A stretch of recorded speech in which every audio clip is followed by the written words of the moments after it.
that today's ball game, when you combine Josh Cribbs with Dexter McCluster on the Kansas City side, it's going to be a game of returners. Who's going to make the big play, and which team is going to cover better? It's a huge element in this ball game. There is Ryan Suckup. He is the kickoff man, the place kicker for the Chiefs. The ever dangerous one is back for the Browns, Joshua Cribbs. Sun has broken through here on the home opener of the Browns. A short kick. They don't want any part of Cribbs here, Steve. And they get the ball to up back. That is the ultimate sign of respect. Harrison got the ball. That's the ultimate sign of respect as we look at Seneca Wallace. Excited about his opportunity today to make his 15th start. Mike Holmgren brought him over from Seattle in a trade this past offseason, and I know they feel pretty darn comfortable with him calling signals back there. They do. They have a lot of confidence in Seneca Wallace. Very accurate, and of course he can extend plays with his good feet. A very mobile quarterback. Started his career as a 4th-round draft choice of the Seahawks. Jerome Harrison gets the first call of the day. The guy who busted the Chiefs defense for 286 yards last season. There's the offensive line led by 3-time Pro Bowler Joe Thomas at left tackle. Massaquoi is the top young receiver, and of course Harrison is the go-to back. We could see a combination of people though today. They feel Vickers is as good a lead fullback as there is in the game. The fullback lead, a staple of NFL running games. Nice check down, but the ball is dropped as he got it to Evan Moore. As we look now at the defensive lineup of the Chiefs.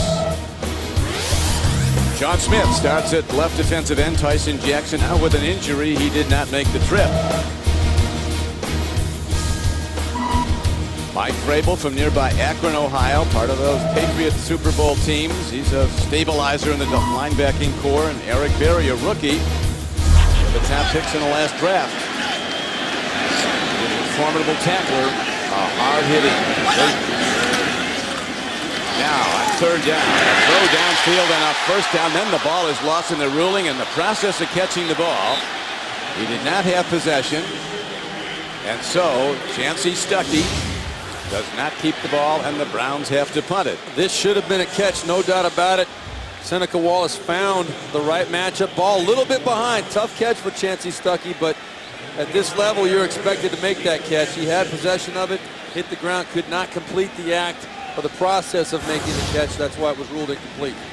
And Steve, there's a wealth of good returners, like the guy back now for the Chiefs, Javier Arenas from Alabama. The guy who had 8 returns for touchdowns as a collegiate. A terrific special teams coverage by the Browns. Sweeps him under at the 17. A 47-yard punch after a 3-yard return and a penalty marker down. During the kick, holding number 53 of the return team. 10-yard penalty. 1st down, Burton Cleveland. Timeout. Mario Williams called for the hold for the Chiefs. So they'll have the long field to go on their first possession of this day in Cleveland. Matt Castle starting at quarterback in his 2nd year running the offense of the Chiefs. The former New England Patriots 7th-round draft choice. Threw for only 68 yards Monday night in the rain at the new Arrowhead. But he managed the game, and great returns, great overall play by the defense. And the Chiefs came away with their first opening day victory in 5 years. The offensive lineup for the Kansas City Chiefs. Bigman's a new acquisition this year. Richardson will start at right tackle. Ryan O'Callahan hurt. He did not make the trip. 1st and 10 now for the Chiefs. Castle comes out pitching. Gets it over to Moriaki, the rookie tight end from Iowa. They don't get much. Got a little bit. It'll be 2nd down. If we look at the Cleveland Browns on defense. Sean Rogers at nose tackle. He was hobbled somewhat with a hip and ankle injury, but he's in that starting lineup ready to go. Coach Mancini likens Roth to a hockey enforcer. He's out to hit somebody every snap of the ball. And Ward starting as a rookie at safety for the Browns. A 2nd-round pick from Oregon. Had a terrific game last week at Tampa Bay. And now, before we can get play in action, a penalty marker's thrown in a probable. Let's see, it looks like an defensive call. Neutral zone infraction. Number 58, defense. His movement into the neutral zone caused a reaction by the offense. 5-yard penalty, second down. Carl Cheffers, our referee today at Cleveland Brown Stadium. That was a penalty on Marcus Bernard. You sure don't want to, when you got a team backed up in your own end zone, 3rd and 8 at the 8-yard line, you sure don't want to give them an easy 5 yards. You got them backed up in there. You want to get that field position secured for your offense. And the Chiefs, Steve, put Castile in the backfield, a fullback. He's in there to pass block. Checking down is Matt Castle, gets it to Dwayne Bowe, but Browns defense keeping it all in front of him, and Scott Fujita, who at one time was a Kansas City Chief, he makes the stop for the Browns. But that's a key play, though. They went from 3rd and 8 to 3rd and 3, and a pass like this, now you keep the ball in front of you, you're right down, and you make the good tackle for a short game. But guess what? It's a first down. That's all Kansas City needed. If you had them at 3rd and 8, they throw that pass, you make the tackle, they're punting. That's a key penalty on the play previous by Marcus Bernard. Literally allowed the Kansas City Chiefs to make a first down. An expensive encroachment. Again, another throw, another catch, short stuff, but it's working. They get the ball out to the Chiefs to the 26-yard line. As Moyaki is the target again for an 8-yard gain. There is Eric Mangini in his second year as head coach of the Cleveland Browns. Had a 1-11 start last year, then they won their last 4. Amazing. Amazingly won their last 4. I don't think it's ever been done before, the way they did it. Now the Chiefs run, and Thomas Jones, who had a tremendous year for the Jets, and everybody in the New York area was stunned they didn't keep him. 1,400 yards rushing, and they really like this guy in Kansas City. A great leader, tremendous kid. He graduated from Virginia in 3 years. And look at the way he hits this hole. Sure, there's good push by that O-line, but he rips through there. He's an 11-year vet. Carried the ball, touched the ball 341 times last year. How many fumbles do you think? None. 0 fumbles.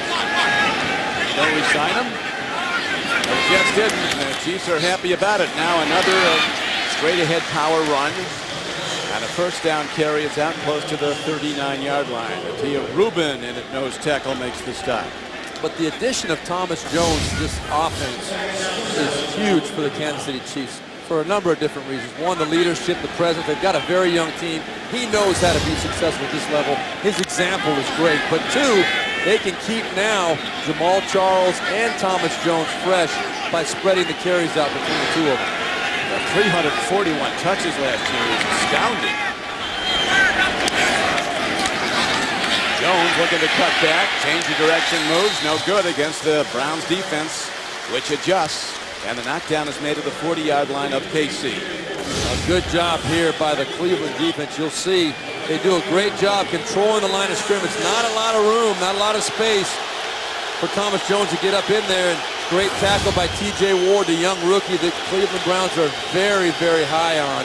Everybody had talked to, Rob Ryan, Eric Mangini, they really think this guy's going to be a tremendous player for a lot of years. And now, Steve, Jamal Charles in the Browns backfield on a 3rd down play, needing 6 on the Chiefs backfield. As here is Matt Castle airing it out, a sideline pattern. His receiver, McCluster, who just came in, the rookie from Ole Miss, losing his footing on the outcut. And so the Chiefs drive stalls, and they'll have to punt the ball.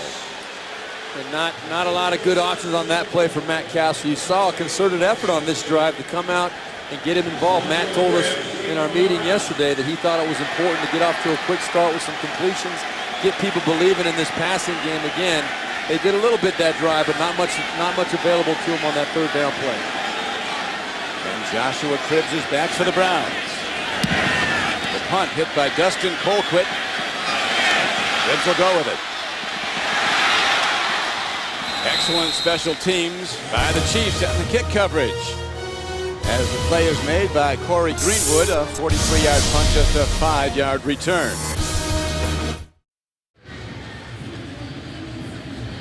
Jake Delhomme on the bench. He'll not play today for the Cleveland Browns after an ankle injury last week in Tampa Bay. Adding himself to injury through an interception on the play to Rondé Barber when he was hurt. Now here's Wallace.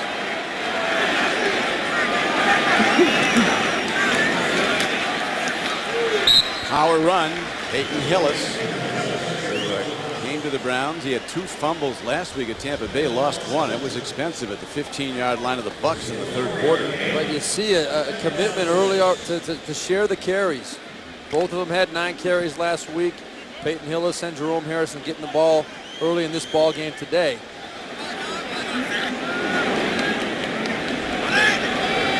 On 2nd down and 6.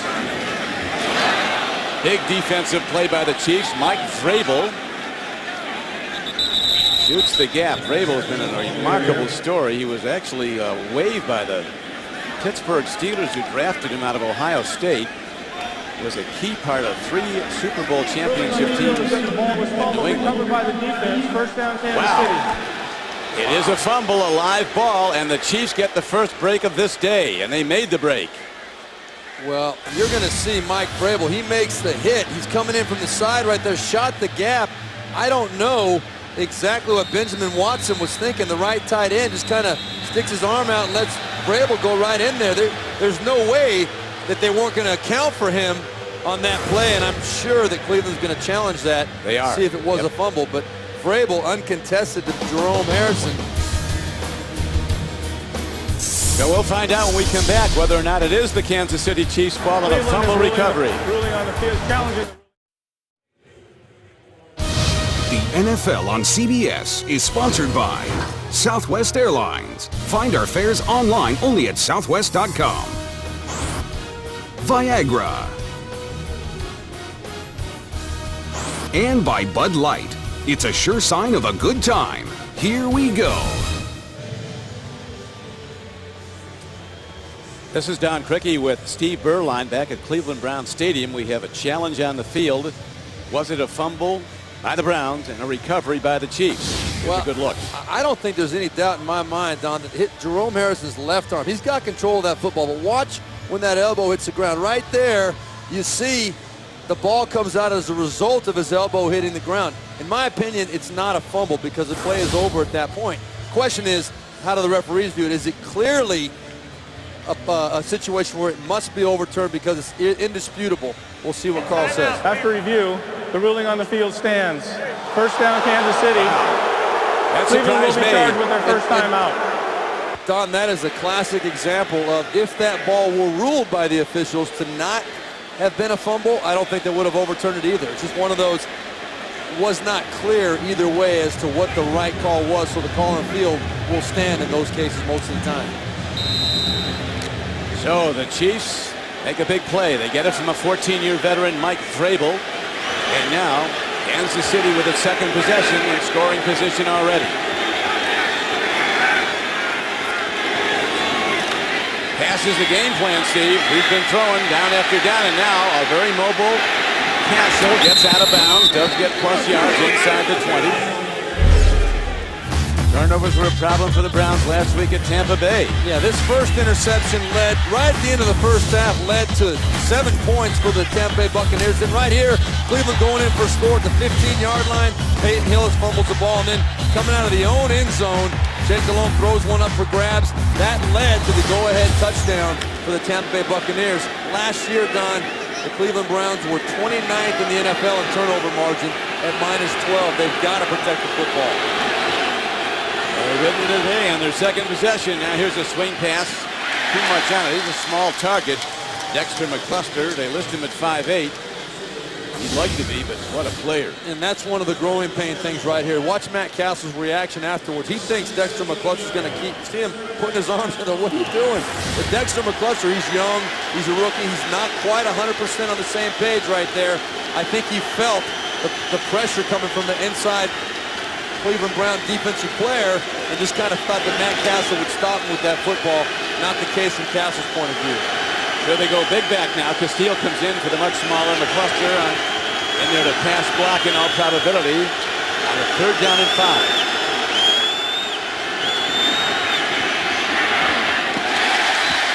At the 8-yard line, the play is broken up. Moeaki again the target.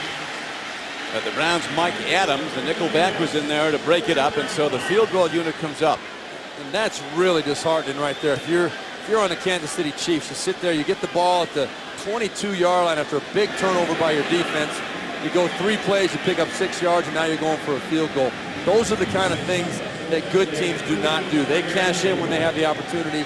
This Kansas City Chiefs team is a team still learning how to be a good football team. I think they're very close, but they've got to learn how to cash in on those opportunities.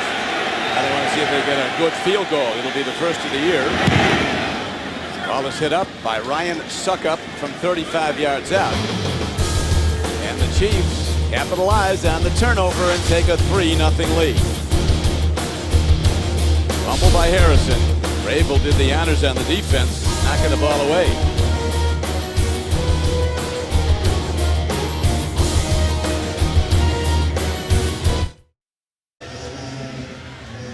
It is not too late to play NFL.com's all-new fantasy football game, the first and only game with video. It's free and easy to play.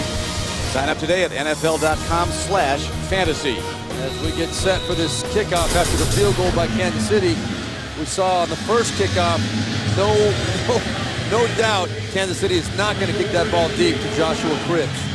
I mean, it's no bargain kicking short to a guy like Harrison. No, they do not want that again. There is fullback Vickers in there to block. So they don't get a big return, but they do get relatively good field position. And the Browns go on offense. CBS next Sunday. The NFL on CBS is sponsored by Sprint, the Now Network, and by McDonald's. I'm loving it.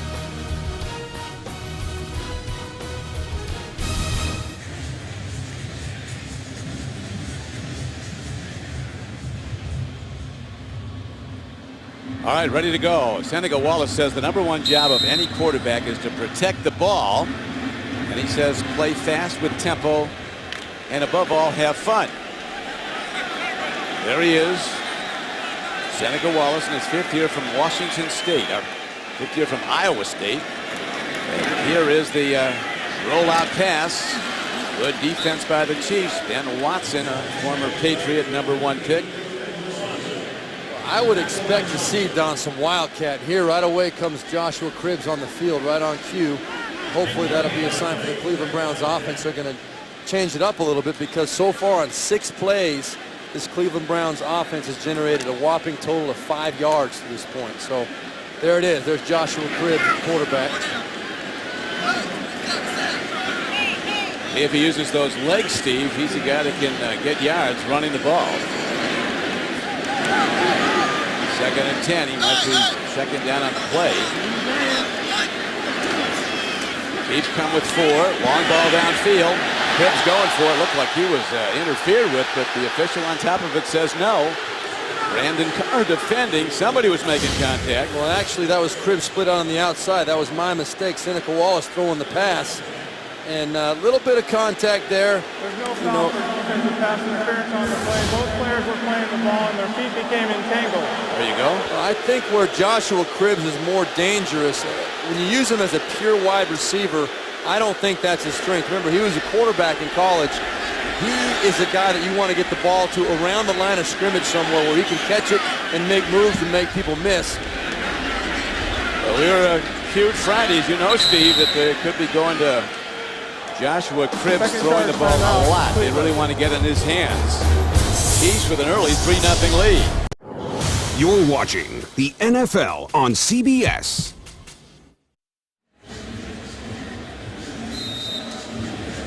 Eric Mangini with cause for concern. No offense and a fumble from his offense so far today that led to the only points of the game, the Suckup field goal.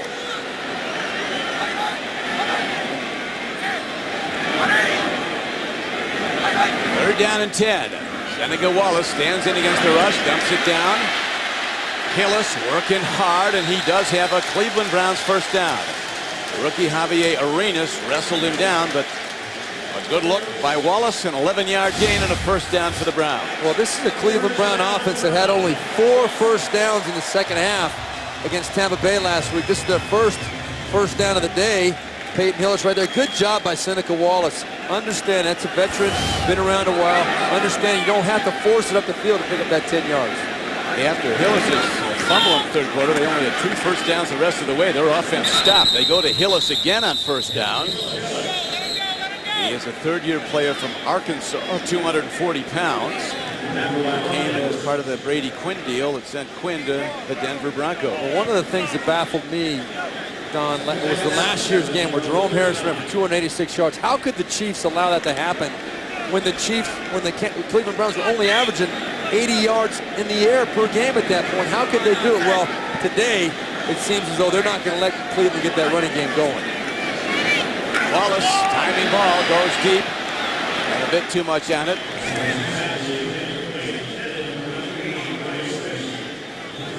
Dallas go to New York to James Brown. Don and Steve, Michael Vick's first start since '06. Here he's hooking up on 1st and 10 with Deshaun Jackson. Deshaun does the rest. 45 yards to pay dirt to put the Eagles up at that time 7-0. Detroit answered back. Rookie running back Javid Best. It's all knotted at 7 apiece. Don and Steve. Thank you, JB. Here in Cleveland, 3-0 Chiefs, capitalizing on a Browns fumble for a field goal after it. Here's a throw and a catch and a first down as Seneca Wallace. They talked about his accuracy, Steve. And it looked like really Steve Berline on that play. Let's not get carried away. That's Benjamin Watson pulling that ball in. A nice gain. 3rd down conversion again. 3rd and 5. You see Seneca Wallace comfortable in the pocket. Makes a nice low throw. There was not much room to stick that ball in there. Benjamin Watson does a great job adjusting back to the football, securing the first down.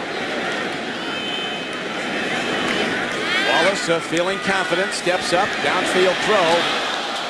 And looking at Brian Robisky, it's an overshoot. How about the Dolphins and the Vikings? James Brown has more on that. Don and Miami up 7-0 going into the second quarter. Take a look at the key play on the scoring drive. Chad Henne up top, hooking up with Brandon Marshall. 46-yard play that set up a 5-yarder from Henne to Brian Hartline. 7-0 Vikings trailing Miami. Back to Don and Steve. All right, JB, we have a 2nd down and 10 coming up now for the Browns. A handoff, a slashing run by Jerome Harrison, who ripped Kansas City's defense for that unbelievable rushing day last year, 286 yards. You got to think he's going to get a lot of carries, Steve. Oh, well, you got to think that, right? But I don't know. I'm still not convinced that Cleveland really knows what they want to do with their running back position, going back and forth with Peyton Hillis. I do know this. The Kansas City Chiefs were highly motivated. We talked to Derek Johnson. He had no answer for why it happened last year with Jerome Harrison, but he seemed very motivated to make sure it doesn't happen today. Here's a big down. There's the penalty markers are thrown before the snap. Here, a false start on the Browns. False start, number 82, offense, 5-yard penalty, Veteran 3rd down. Tight end Ben Watson left early. Yeah, you're going to see Ben Watson right here at the top of the screen. He's going to jump, flinch a little bit early. Yeah, way early. No little bit about that one. And that's frustrating because in the huddle, a veteran quarterback is going to make it very clear, hey, we're going on the hard count. Everybody, hold your water. Don't jump. And then another veteran jumps off sides there. Frustrating stuff. Let's see what Wallace goes to on 3rd down and 12.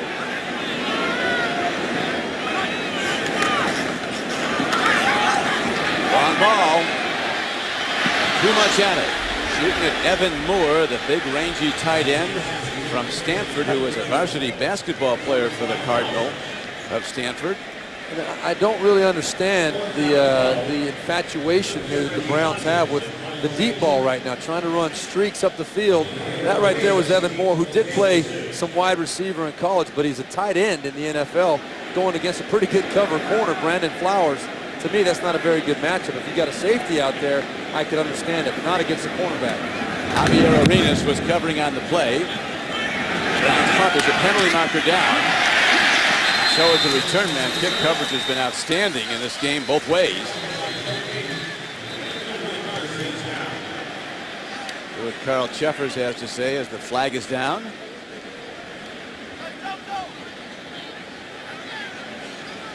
Offside defense, number 48, lined up in the neutral zone. 5-yard penalty. Repeat 4th down. Rashard Langford offside.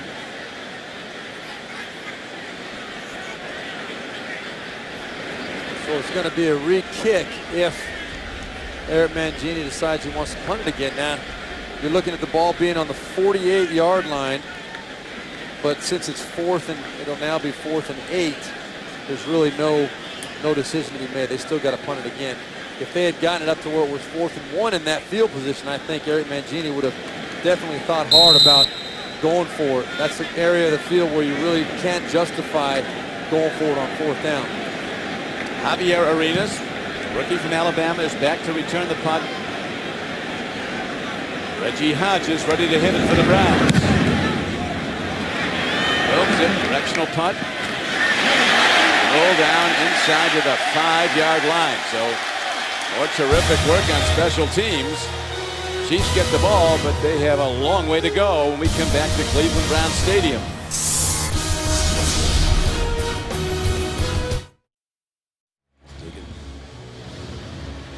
You've got a young punt returner in Javier Arenas, a rookie, who got a welcome to the NFL here on this punt return. Listen to this hit. Joe Hayden, the rookie cornerback for the Cleveland Browns, took advantage of an unsuspecting Javier Arenas right there. And Javier will now know if he ever decides to let a ball go over him, he better protect himself. That's a lesson learned, I'm sure, Don. Yeah, Hayden had a learning experience at Tampa Bay. He was beaten on a 33-yard touchdown pass.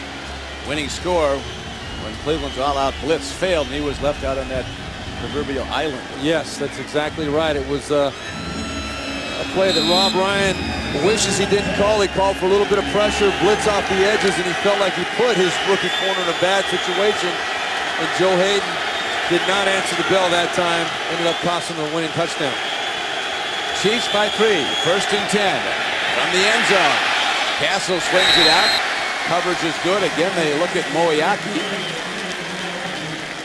Had 3 receptions in the Monday night win over San Diego. The Chiefs fans, I mean, they were almost coming through the screen, the emotion in that new Arrowhead Monday night. It was unbelievable. You could feel it watching the game through your television set. Yeah, it was electric there for sure.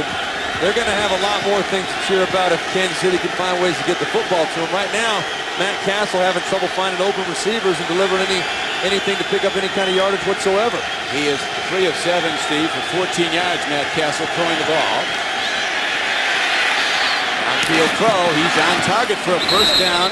Chris Chambers, the veteran from Wisconsin, screens away cornerback Eric Wright, makes a 15-yard grab. Well, that was a great throw by Matt Castle coming out of his own end zone. You'll see he squeezes it in there between Eric Wright and Sheldon Brown on the sideline, just sticks it right in there.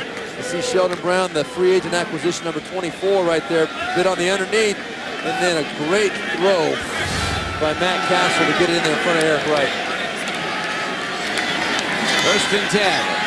Castle over the middle. Beautifully executed pass play on a crossing pattern to Moeaki.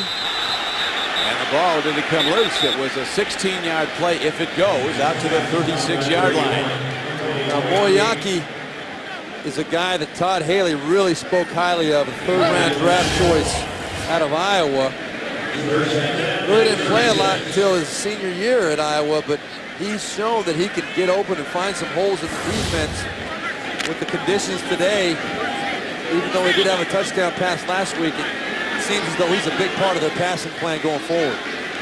Very highly regarded collegian, had a number of injury problems with the Hawkeyes. Getting a lot of looks today. Here's a slap ball. It was live at the 40. McCluster was the target.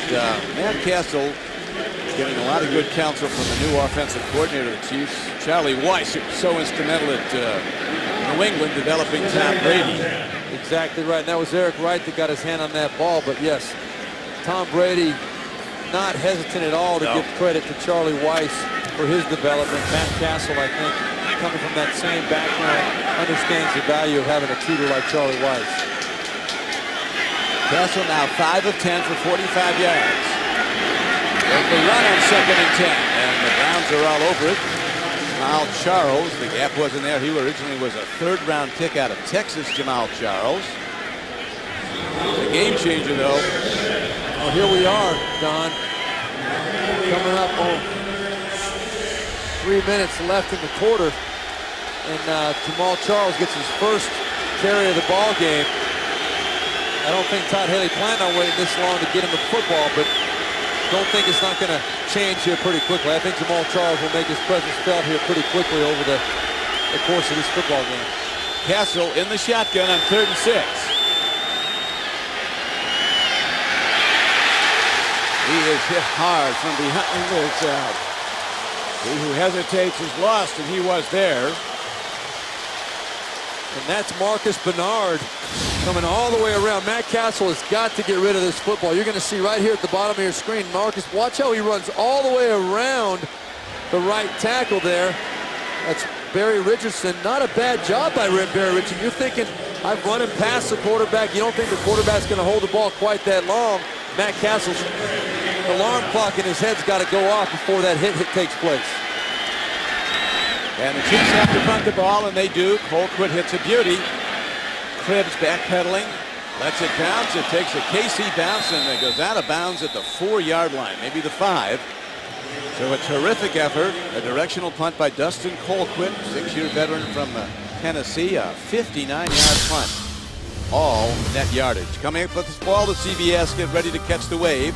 Hawaii 5-0 premieres tomorrow. Only CBS. That was a heck of a kick right there. And that ball carried all the way to the 4-yard line and then stopped like a golf ball with spin on it and stuck right out of bounds on the 5-yard line. You talk about a change in field position right there. It shows how valuable the kicking game is. There was also a personal foul called against the Browns on that play, so the ball has moved half the distance. It's back to the 2-yard line. Steve, from 17 years as a quarterback in the NFL, you know how offensive coordinators can get very conservative in what you're going to do when you're this close to your own end zone. No doubt about it. It's a whole different world down there when you're backed up.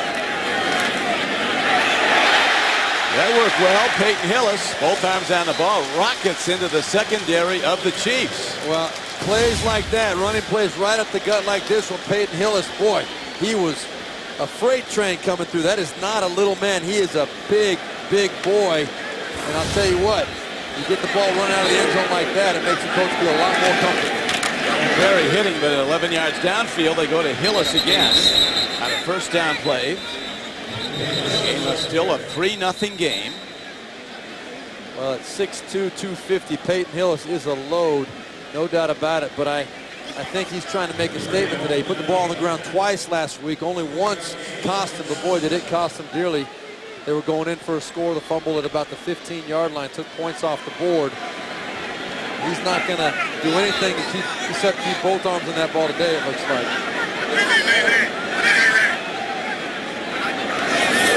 Wallace on 2nd and 8. Looking deep, checks down, makes the connection to Massaquoi. The Bears and the boys going at it today, and here's James Brown with more. Don and Steve, after rookie Des Bryant put the Cowboys up 7-3, Chicago answers back. Quick strike, Jay Cutler to the big fella, the tight end Greg Olsen, 39 yards. He rumbles to the pay dirt, and it's Chicago back in front now, 10-7 over Dallas. Start of the second quarter. Don Criqui, Steve Berline. Well, I think Jay Cutler's really going to benefit from having Mike Martz and his aggressive style of play. Jake is a good fit for that. Right now, a screen pass is set up beautifully. On the run is Jerome Harrison, and he's all the way out to about the 47 or 8-yard line of Cleveland. This drive, you'll remember, starting at the Browns' 2-yard line after the great punt by Colquitt and the subsequent personal foul call on the play against the Browns. That was for 23 yards, Steve. Yeah, you get a good run to start the drive off by Peyton Hillis. It just kind of gets you relaxed and feeling good about things again. Good timing for the screen pass. You saw Eric Steinbach, the left guard, get out there in front of Jerome Harrison, make the key block. That's a huge gain. And you see a little bit of rhythm finally in this Cleveland Browns offense. Wallace 5 of 11 throwing for 53 yards. A blitzer comes. It's a good feed of Wallace buying some time. And he does well to just throw it away as the Chiefs, they can come fast. Talking to Scott Pioli, the general manager of the Chiefs, he said, we're playing faster this year. We're playing tougher. And they like the team's attitude. Well, you're going to see Brandon Carr coming off the side on your left-hand side, Seneca Wallace, I truly believe, did not have any idea that Brandon Carr was coming, but his athletic ability, we talked about it, the ability to extend the play and make things happen with your feet. No gain on the play, but it was not a sack fumble, which is what it would have been on a lot of quarterbacks in the NFL. His feet got him out of trouble now. Wallace fires over the middle. A wide open receiver is Ben Watson, and the big man from Georgia is on the run all the way down to the 10-yard line.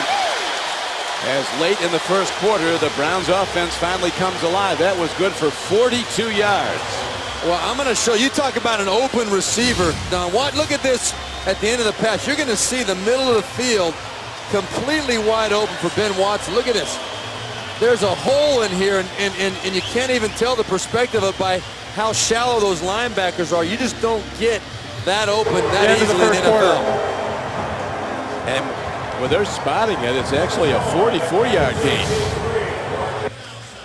So the Chiefs are leading, and the Browns are challenging as they open up the pass offense.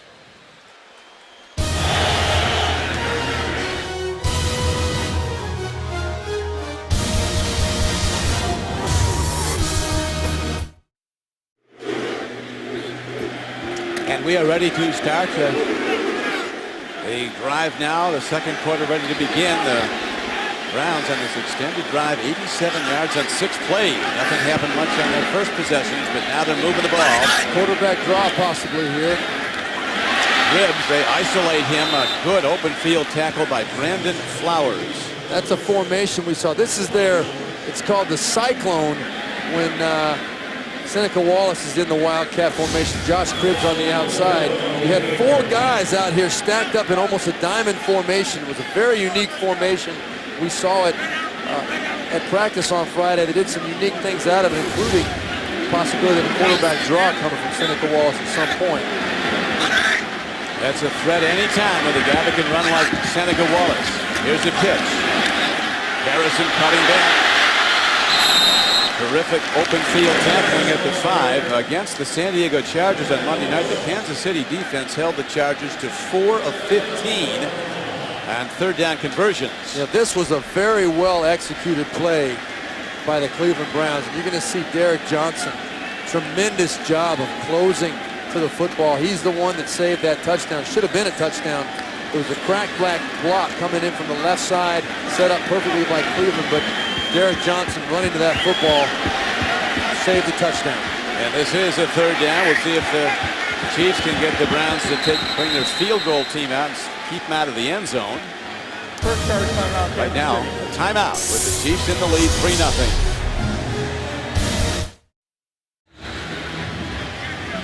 A continuing problem for the Browns last year, goal-to-go situations. This is a 3rd and goal for the Browns at the KC 5-yard line. Seneca Wallace in the shotgun. Nowhere to go just yet. Buying time. Running out of it. Weaving his way. And the Browns will have to kick a tying field goal. There is a flag down. Yes, there is. 2 yards deep in the end zone. Could be illegal contact by the Chiefs or some sort of pass interference. Prior to the pass, illegal contact. Number 50, defense. Half the distance to the goal. Automatic. First down. That's expensive for the Chiefs. That's Mike Vrabel. You're going to see him right here in the middle of the screen. Let's watch and see what he was guilty of, if anything. He's in the end zone. They got yeah, there it is, right there. Even though you look at it and you say it wasn't that much of a factor on the play, it was outside of the 5-yard chuck zone area. Number 65 reports as eligible. 65 reports Vrabel hit as another eligible. former Ohio State Buckeye, Brian Robisky. And so the Browns have new life, and now they have 1st and goal at the 2-yard line. Now this drive, you'll recall, started at the Browns' 2-yard line. Hillis, man, you can hear it up here. Hard-hitting Corey Mays comes in and fills and makes the stop for the Chiefs. That was a pop. Let's listen to it off the right side of the Browns offense. Man. Mays, a 5th-year linebacker from Notre Dame. He also spent time with the Patriots.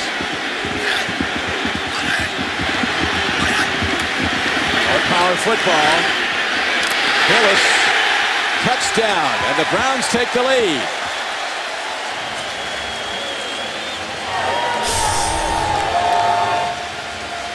Boy, going back to basics there, Steve Berline. Yep, just get physical, down and dirty.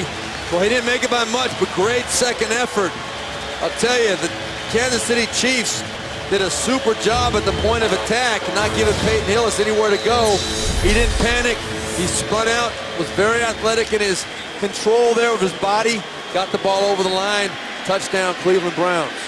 Some hitting today. They're passing out headaches out there, and now the point after attempt. Phil Dawson, the veteran kicker, spins it up and through. And the Browns with their best drive in a long time, 98 yards. A touchdown by Hillis, a 7-3 Cleveland lead. The Browns kick off when we come back.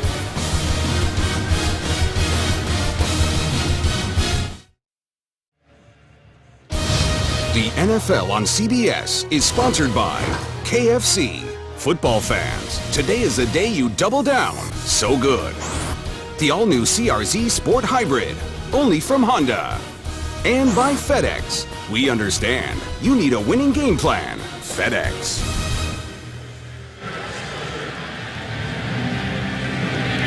The Browns score on power football.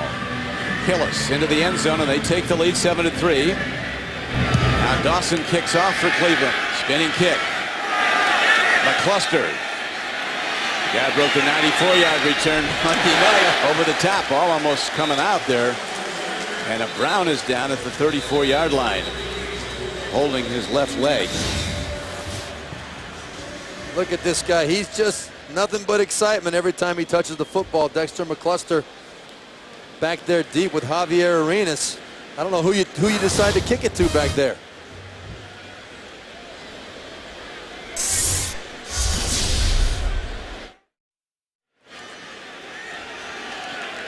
Kaluka Mayava, second-year linebacker for the Browns, being looked at. Apparent leg injury. He's been a very good contributor since coming in as and a high draft choice.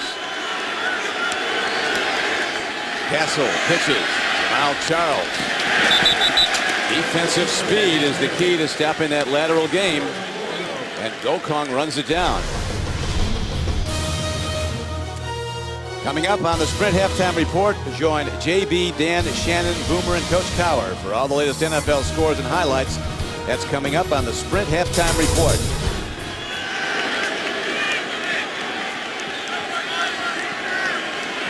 Second and 9. Charles runs into a wall. Scott Fujita is the man who makes the hit. Fujita, a 9-year veteran from Cal, and Rubin also on the stop. There is Rob Ryan, twin brother of Jets coach Rex Ryan. Scott Fujita, one of the many very versatile linebackers on this Cleveland Browns defense. They're interchangeable. They can all play inside, outside.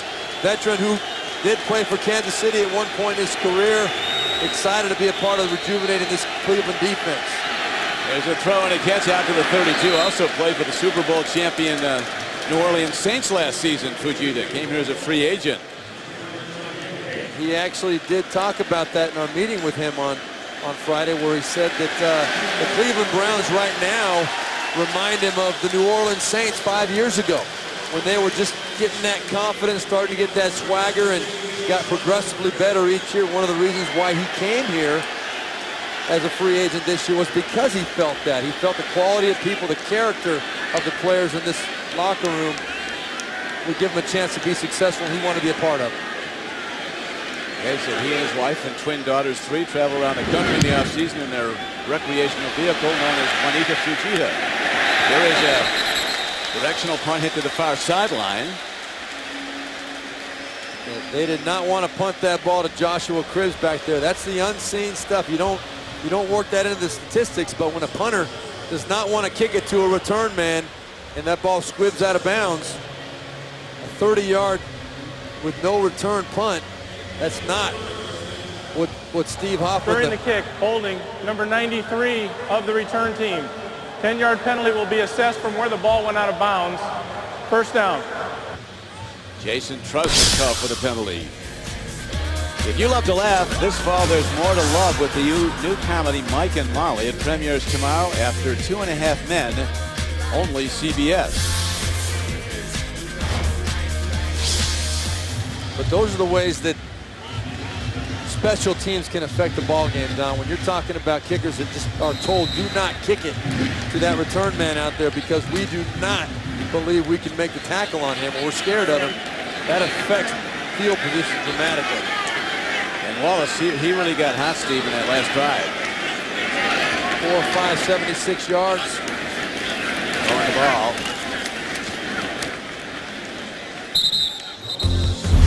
Slam bam football. Straight ahead power run gets to the 30, 2nd and 8. Yep, you look at that last drive. Start out with the very aggressive run by Peyton Hillis and finished off by a very aggressive run by Peyton Hillis. In between, a nice screen pass to Jerome Harrison and the big 44-yard gain to the Benjamin Watson that you saw there in the video. Got it down inside the 20-yard line. Wallace under center on 2nd and 8. Pick. The proverbial pick 6. Brandon Flowers heads to the end zone. So a critical mistake by the Browns, and Eric Mangini sees the lead short-lived. That was just a really, really bad decision by Seneca Wallace. Late to the flat. Pretty good decision, though, by Brandon Flowers. Great decision by Brandon Flowers, but these corners are always looking for a chance and opportunity. You see Seneca Wallace look to his right first, then look back to his left, and then threw late out to the flat. Brandon Flowers just licking his chops for that ball while it was floating in the air. That's too easy. You can't do that and expect to get away with it in the NFL. So the Chiefs take back the lead with defense. Interception and subsequent return by Brandon Flowers, and now the point after by Suckup. Well, turnovers were the story last week for the Browns. Again, unfortunately for Eric Mangini, his troops let him down again with the big return for a touchdown. 10-7 KC. Chiefs kick off and we come back. The NFL on CBS is sponsored by DirecTV. Watch your favorite team wherever you live. Only on DirecTV. Call to switch today. And by Bing. Stop searching, start deciding with Bing, the decision engine from Microsoft. A big defensive play by the Kansas City Chiefs has given them the lead back. They led early 3-0, and then Brandon Flowers jumping a route, runs it in for his second career touchdown from 33 yards out, and it is the Chiefs in the lead 10-7 after the Browns took the lead on a 98-yard drive. Expect the pooch kick here again from Suckup. There it is. It is the short kick, but Cribbs is coming up on it. Doesn't get to him. Jerome Harrison gets it out to the 27-yard line.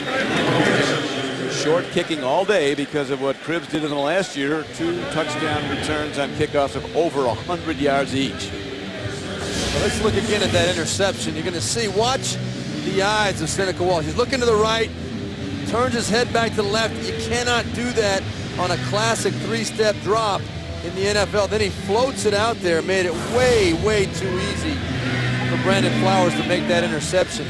That's a throw in on 3-step drops in the NFL. That ball's got to come out on that 3rd step. If it's late, you better be throwing it away or throwing it to a wide open receiver. And Steve, as you know, all 10 KC points have come off Cleveland turnovers. Harrison tries to go wide, does a great job cutting back, change of direction, quickness. It looked like he was going to be knocked down for no gain. Now, there have been a lot of miscues for the Browns today again. You look at right there, first drive, Evan Moore drops what would have been a first down. Then you got the fumble by Jerome Harrison, and then the devastating pick. Seneca Wallace threw, Brandon Flowers cashing in.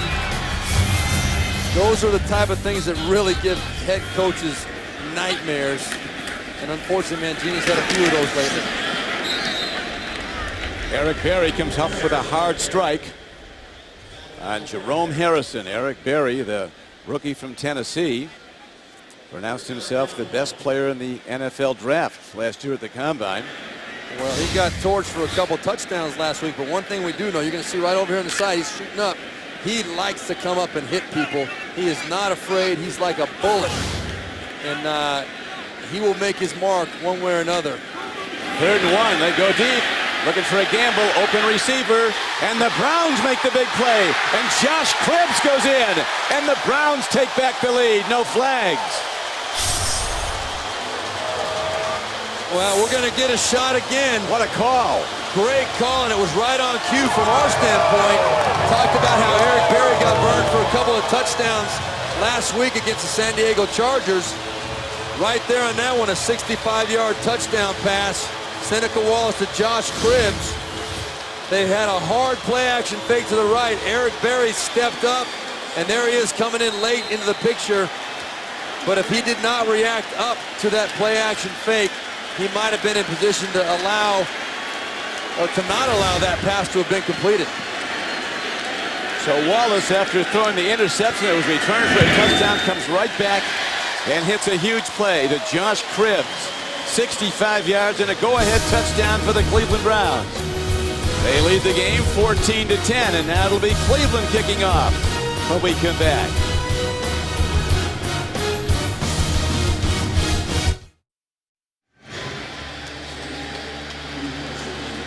The Browns hit a big one. 65-yard scoring play. Seneca Wallace to Josh Cribbs. Josh told us on Friday, he said, you can expect me to be getting the ball from Seneca early and often. Well, let's look at why that happened. Now we'll get a chance to see Eric Berry and what he did on that play. Seneca Wallace showing great resilience, coming back, shaking off the interception, and hitting his man Joshua Cribbs for the big touchdown. We'll get a chance to see exactly what it was that Eric Berry did to allow that to happen. And that, Steve, was the career-long reception for Josh Cribbs, a big play guy, a 65-yard touchdown. McCluster looking for that cutback move, but he's taken down at the 17-yard line. Blake Costanzo. Right here, watch Eric Berry. There he is. Right there, you're going to see the play-action fake right at him. He steps up. Oh, it's over. You lose. You're right there. Here comes Josh Cribbs across the screen. There's no way. That's all it takes, that one bit of hesitation, and the Kansas City Chiefs find themselves chasing Joshua Cribbs into the end zone. As they say, he bit. He bit. He bit hard. And I'll tell you what, Eric Berry is going to get challenged like that every single week until he shows he can be disciplined back there. The Browns defense, picked up by that big play by the offense that gave them back the lead, comes hitting hard. Very short gain, if any. Al Charles not getting much today. He has now run the ball 4 times for 10 yards. He's the guy that ripped the Chiefs for 286 yards rushing last season. One game. Well, Jamal Charles had a big one last year in that same game. He ran for 150 against Cleveland, but he hasn't shown any spark yet today. Castle, he's going long. Newton Chambers, it's picked off by the Browns. A tremendous defensive play by the leader of the secondary, Sheldon Brown. Well, you talk to Rob Ryan right there. Eric Mangini, they say the single biggest move they felt for this defense was making the trade for Sheldon Brown from the Philadelphia Eagles. What a great player. He goes up and gets it. Chris Chambers, if you're an offensive player, you want to see him go up and fight for that ball a little bit more. I know Matt Castle will probably have something to say to him about that. Rob Ryan, of course, very happy about that. A true cover corner in Sheldon Brown, a guy who's proven to make plays, 9-year veteran, great to add to a young defense. And that interception of Seneca Wallace in return for a touchdown by Flowers ignited the Browns. They've come right back and played their best football since then.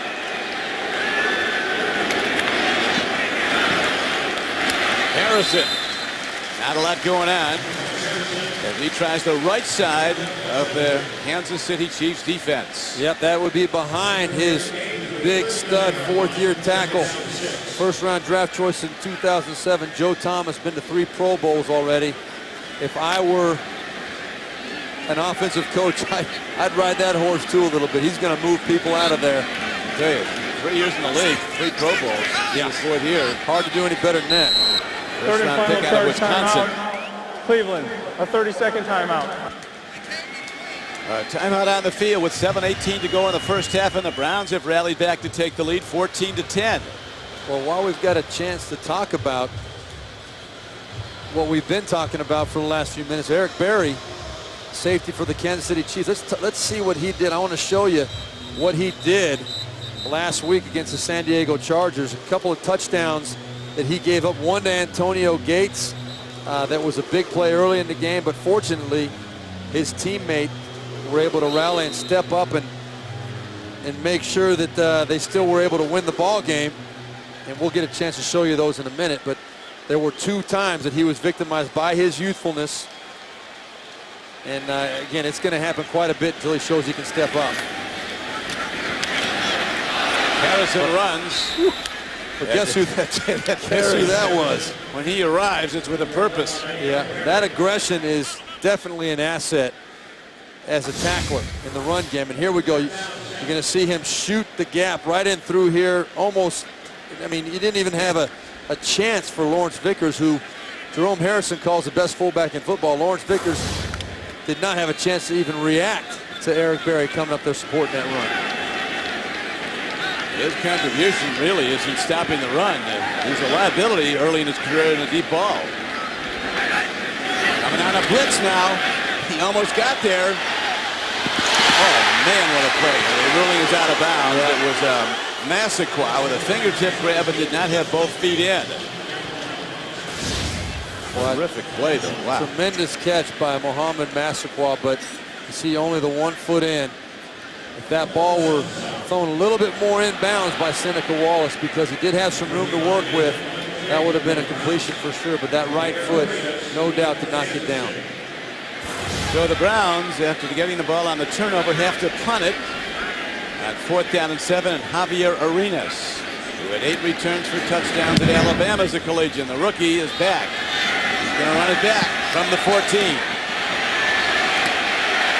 Boy, the Browns special teams come calling, come hitting, led by Nick Sorensen. 10 years as special team standout in the NFL. A 48-yard punt and just a 1-yard return. And let's look at Eric Berry now. We've got it ready to roll. You're going to see right here, Antonio Gates, pretty good tight end.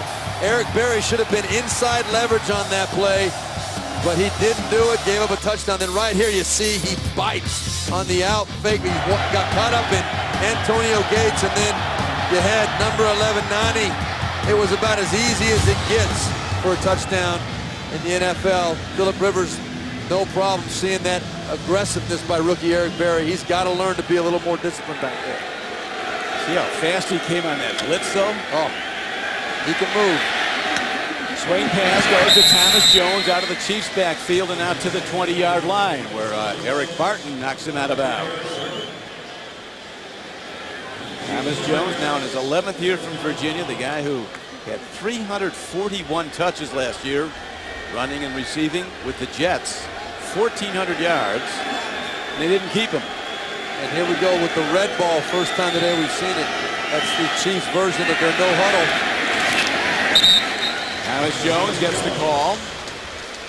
Todd Haley really likes this red ball offense because he feels like he can dictate the tempo and he can keep the defense with their personnel on the field, the personnel they want, and also keep them from doing anything really exotic. It's hard for the defense to make exotic blitz calls when you're up on the ball.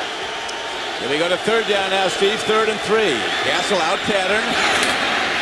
And spinning ahead is the fullback Castile with sure hands, and he gets the first down for the Chiefs.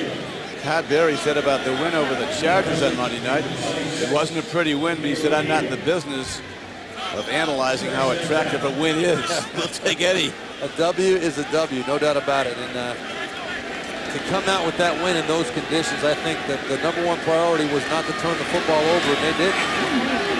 And up to Thomas Jones on a slant run out to the 32-yard line. Todd Haley's dad, Dick Haley, is here, a longtime executive with the Pittsburgh Steelers, one of their drafting gurus as they built those Super Bowl championship teams in the 70s. And he was as involved as anybody in the fact that those Pittsburgh Steelers teams were that dominant during those years. Jones running hard on 2nd down and 5. You know, one of the concerns Eric Mangini had was this red ball offense for the Kansas City Chiefs. Said it gave him a lot of problems last year. We got a player down, but the tempo is what he feels like gives that offense the advantage and is very hard to defend because you can't run in your substitutions and your players kind of have a hard time getting their rhythm. I think it's Robert Smith, the longtime veteran from Michigan State at defensive end. So the Browns have already lost Kaluka Mayava with an apparent leg injury. Didn't look like he'd be back today. So while Big Robert is tended to, we'll tell you that Thursdays this fall, William Shatner is an outspoken father who tells it like he sees it in the new comedy Bleep, My Dad Says. That's Thursdays after The Big Bang Theory, only CBS. I'll tell you, we got to see, as Robert Smith gets up, we got to see some of the previews for that show, Bleep, My Dad Says, and it looks like it's going to be hilarious. Yeah. You see Robert up and getting off under his own power. As we have a back and forth game today. A 14-10 Cleveland lead now.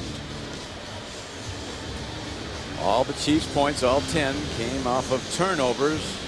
Vrabel forced a fumble soon after they kicked the field goal to take a 3-0 lead, and they got their touchdown and an interception returned by Brandon Flowers.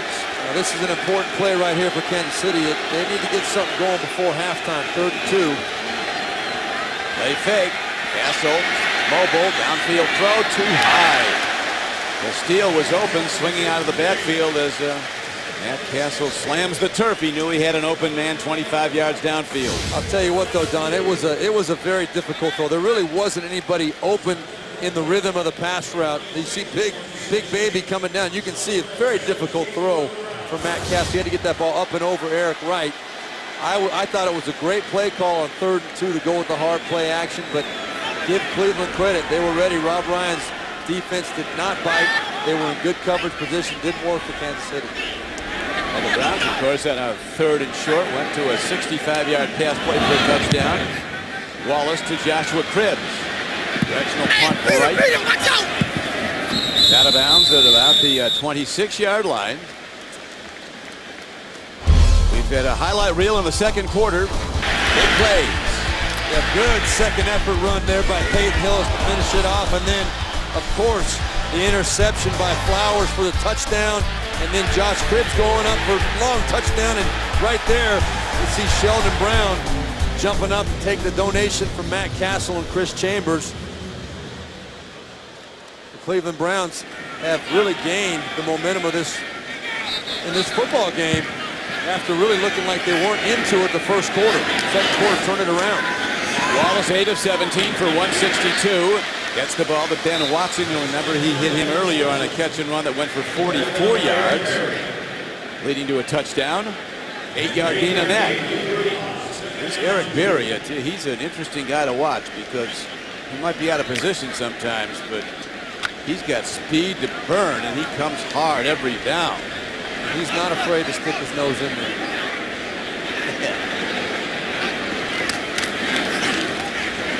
Straight ahead, our football on 2nd and short. Looks like the Browns do have a first down out to about their 38-yard line.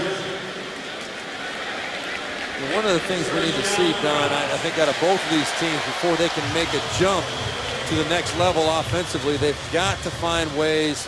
And we did see Cleveland with the big play to Josh Cribbs, but they really need to find ways to get their wide receivers more into the game plan. We've not seen much out of Massaquoi or Robisky for the Cleveland Browns, and Dwayne Bowe hasn't been, we haven't said his name yet today. Seneca Wallace and those feet that buy time get him a few yards as he is out to the 42-yard line on a first down run. Eric Mangini talked to us Friday about how much better he feels about his locker room. He said we've got character guys in there, and Kansas City puts the same emphasis, as you know, Steve, on quality people. In fact, the 7 draft choices of the Chiefs this year, every one was a captain last year of his college team.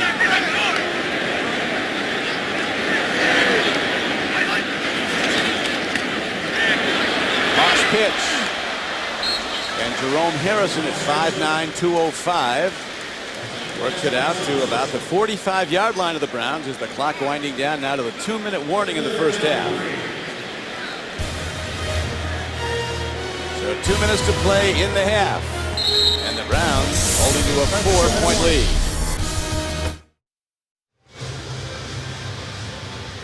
We've had 3 lead changes so far. Here at Cleveland Brown Stadium, the Browns have the advantage now, 14-10, and the ball with 3rd down coming up. And this is the flash formation. It is. Joshua Cribbs. Second charge timeout, Kansas City. A 30-second timeout. So apparently they want to change their defensive package if they're going to start running the flash.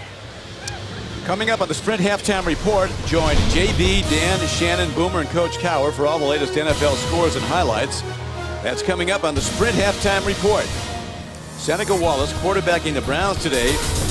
He knows what it's like, as you did at times in your career, Steve, to be the next man up, being called on short notice to start a game at quarterback. He played behind Hasselbeck at Seattle, and he had nicks at various times. So Wallace is comfortable being called on, but right now they have Wallace coming back out. And we talked about the Wildcat package. You can see Seneca Wallace going to Iowa State, the Cyclones. That's when he's the quarterback. And when Josh Cribbs is the quarterback, like right now, they call it the Flash because the acronym of the Kent State Golden Flash. Yeah, but Wallace is on the field. He's a slot back right. Second guy up. They run the other way. They didn't get it. That's something going on out of bounds. I don't know what they're going to. Tamba Hali mixing up with somebody over there in the Brown sideline.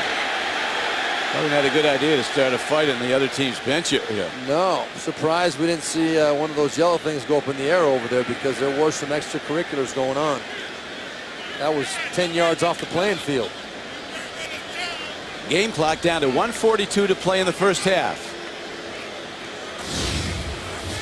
I think that Eric Mangini felt pretty good about going with this flash package. The Wildcat didn't work for him. Then you can see it carrying over, spilling off the field there. Very disappointing on 3rd and 3 to not be able to pick that up. And good tackling, Steve, by Javier Arenas. Very good tackling. And now he's back to return the punt.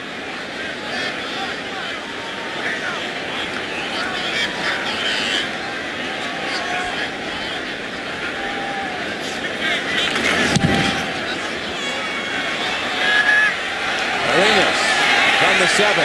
Oh, great hit. Met rudely right there by Joe Hayden, the Browns' #1 draft pick. Joe Hayden, a terrific prospect. Great punt by Reggie Hodges. Tremendous coverage by Joe Hayden.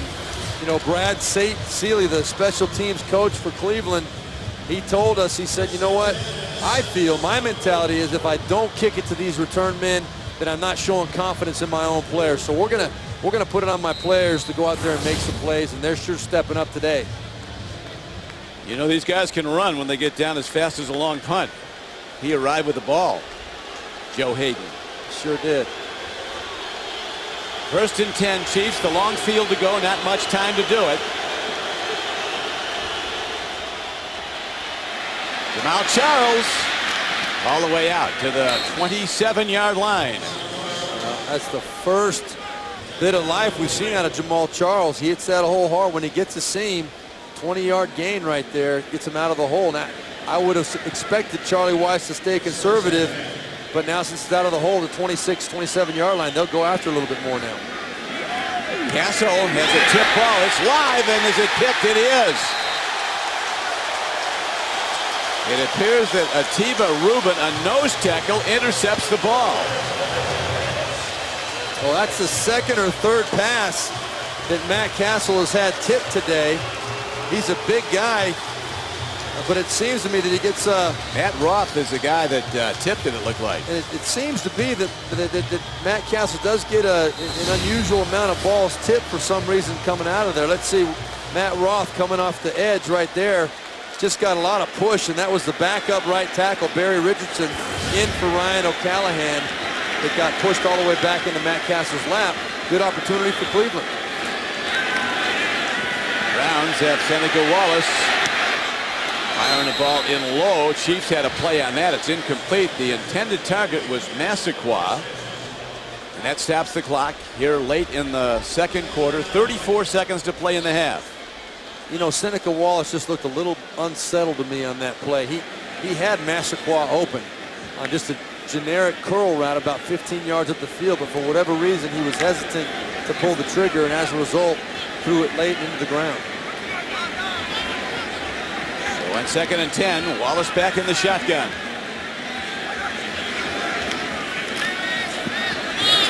Next down, gets it to running back Jerome Harrison. He's to the 20. Marker comes in after the tackle. Yeah, they're going to call a personal foul on Alex Mack, the center for the Cleveland Browns, after the whistle. After the play, unnecessary roughness, number 55 of the offense. That's the call, Steve. That 15-yard penalty will be assessed from the end of the run. Third down. And that will really get Eric Mangini's blood pressure going. I can tell you right now, he's saying, what in the world is he doing? You're going to see he's just trying to protect his teammate, keep the Chiefs off him, but that is no doubt too late. Derek Johnson does a great job keeping his poise and not retaliating, because, Don, as you know, the guy that retaliates usually is the one that gets nailed. You're paid to hit people in this league, but not after the whistle. You know, Mike Shanahan, when I played for the Denver Broncos, used to give players a little bonus if they kept their poise in situations just like that to show them how valuable it was.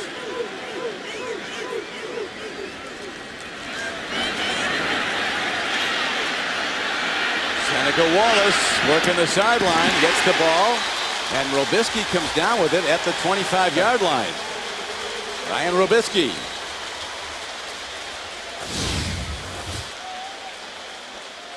A good job walking the tightrope there by Brian Robisky on the sideline, making this an easier kick for Phil Dawson. As the graphic showed you on the previous play, that was right at his limit. Now that makes it about a 43-yard kick, a comfortable kick for a kicker of Phil Dawson's stature. Excellent snag by Robisky, 11 yards, gets them closer as they look to build their lead now to 7 by halftime. Third and final charge timeout, Kansas City, a 30-second timeout. Yeah, Haley just had some money to spend right Yeah, there you with the can't take him timeout. to the locker room. That's right. Can't save him up. Robisky was a second-round pick out of Ohio State. They think down the line he could be a really front-line receiver. Certainly is a front-line play. Does a good job coming back to the quarterback and keeping his feet in bounds. That is hard to do, folks. I can't tell you, to be able to focus on the ball and know exactly where your feet are. Robisky was the first second-round draft choice receiver last year by the Browns. Mohamed Massaquoi was the second. Robisky, the son of Terry Robisky, NFL player and a longtime coach in the league. Here is the field goal attempt. Looking good on the way, but no good. It is wide of the mark, and so the Browns get a chance. And kick from beyond the 20-yard line is returned to the spot of the kick. First down, Kansas City. Got a lot behind it, but he was off the mark. Well, this is just, it's a good snap, a good holding, but it just started off left immediately. The wind had nothing to do with that. That ball never, for a right-footed kicker, you always want to start that ball on the right upright or just inside the right upright, because the natural hook is going to happen. For a left-footed kicker, obviously, it's just the opposite right there. Phil Dawson started that kick left of center. That ball never had a chance. You just sit on it here? I think so. They're going to the run and getting some yards. Jamal Charles is out to the 42-yard line. Sheldon Brown on the tackle. So the Browns, with a first half that had 3 lead changes, at the lead of the half 14-10 over the Chiefs. We'll be back with a Sprint halftime report after this message and a word from your local station. You're watching the NFL on CBS.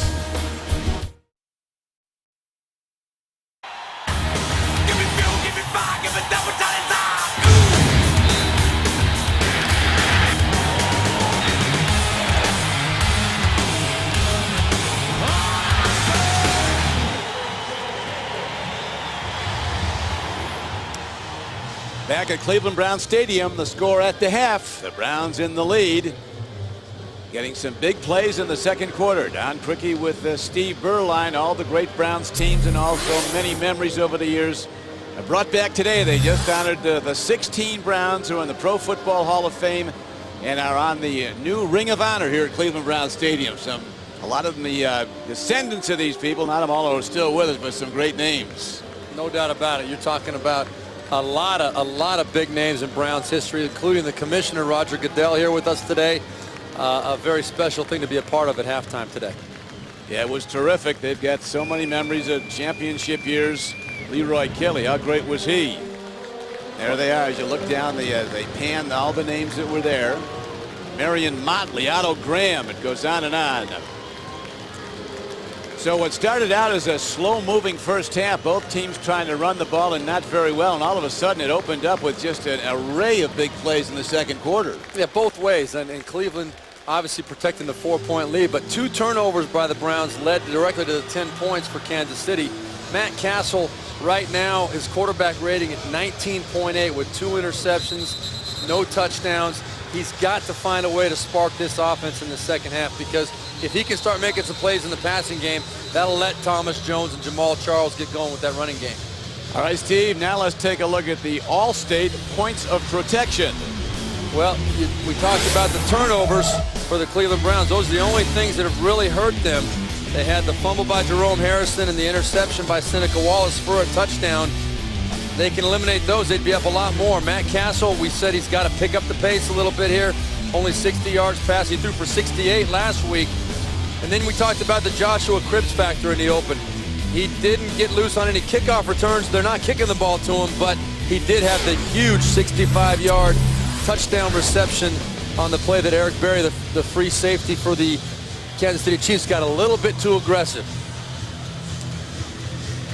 Well, Matt Castle in the first half, a very limited production. And just a little bit of indecision, not only on his part. Right there, I think Chris Chambers could have gone up and tried to make a little more effort to keep that pass from being intercepted right there. A tip ball, Matt Castle saying, what in the world do I have to do to get a good break? He's got to get a little bit of help. His receivers have to get open. The right plays have to come up at the right time. But he's got to step up and take charge himself as well. Browns got one terrific drive, a 98-yard scoring drive. And they would later hit a 65-yard scoring pass, Wallace to Joshua Cribbs. The Browns looking to go 1-1. It's interesting, our producer Rush Schneider been researching statistics since 1990. Teams that start 2-0 make the playoffs over 64% of the time. Teams that start 0-2 don't make the playoffs 87% of the time. You have 13% chance of getting there if you start 0-2. So this is a big game for everybody, particularly the Browns, not to get off to that 0-2 start. Well, Don, I really believe coming into this game, and we have another player down right now for the Browns, but outstanding second special teams player, Ray Ventrone, out of Villanova. He is shaking up a very good kick cover. So while Ray is attended to as a break here at Cleveland Browns Stadium. This telecast is copyrighted by the NFL for the private use of our audience. Any other use of this telecast or of any pictures, descriptions, or accounts of the game without the NFL's consent is prohibited.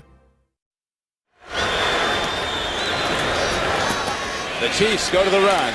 Jamal Charles takes it inside the 30-yard line, or outside the 30 to the 33, as Fujita makes the stop. Fujita said to us on Friday, we want to find out if Matt Castle's a guy that can carry a team and beat you. Well, last year, Castle threw for 331 yards and a couple touchdowns in this game against the Browns back in Kansas City, but it's been a long time, and those days have been few and far between for number 7. QB rating of only 19 in the first half. Charles. They're going to rule he was down back at the 33-yard line. A very limited gain on a second down play. Yeah, Charles took a shot from Kenyon Coleman, number 90. An interesting formation, almost looks like an airplane with Jamal Charles so far back there in the backfield, and then 2 upbacks in kind of a wing position, trying to throw a few wrinkles at the Cleveland Browns coming out to start the second half. So far not working so good. And now, Steve, the pressure shifts directly on Matt Castle in his right arm as they have a third down play coming up, and 6.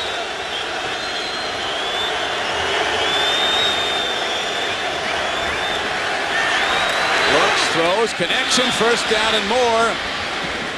Moeaki is all the way out to the 47-yard line of the Browns. So Matt Castle waits and waits, checks down and hits for a 20-yard gain and a first down. A good solid play on the old West Coast playbook. It would be two-jet flanker drive. He had Dwayne Bowe going underneath the coverage right there, coming underneath to try and occupy, and then Moeaki settled in the hole right behind him. Boy, this kid does look good. I like the way he gets up the field, the way he moves and turns with the football. So the Chiefs drive on, hitting a third down pass play. Get down to the fullback, Castile, a good-handed back. Big guy, good lead blocker and receiver, free agent from Alabama. T.J. Ward, that rookie starting in the secondary of the Browns, makes the stop.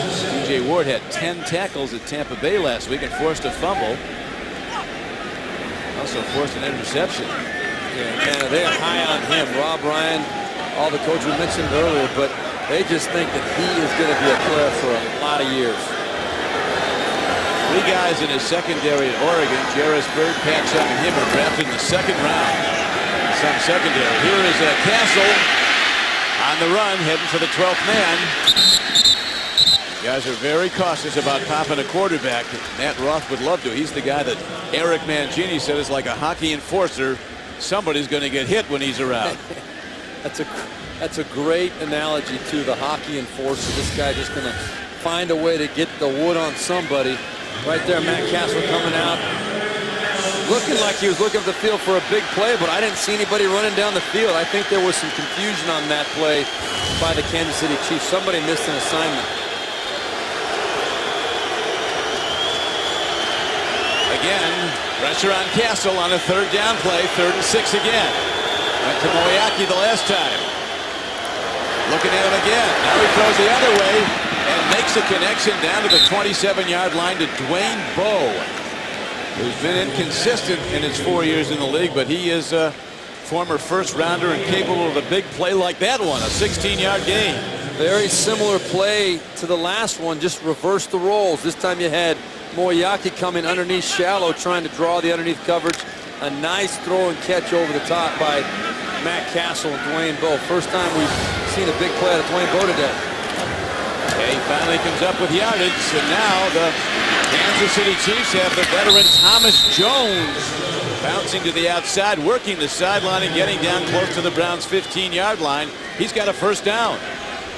What is it that makes Thomas Jones so good? And Rob Ryan's trying to figure it out right now. But watch the way he just kind of dances and shuffles. Right there's one, then he shuffles again outside right there.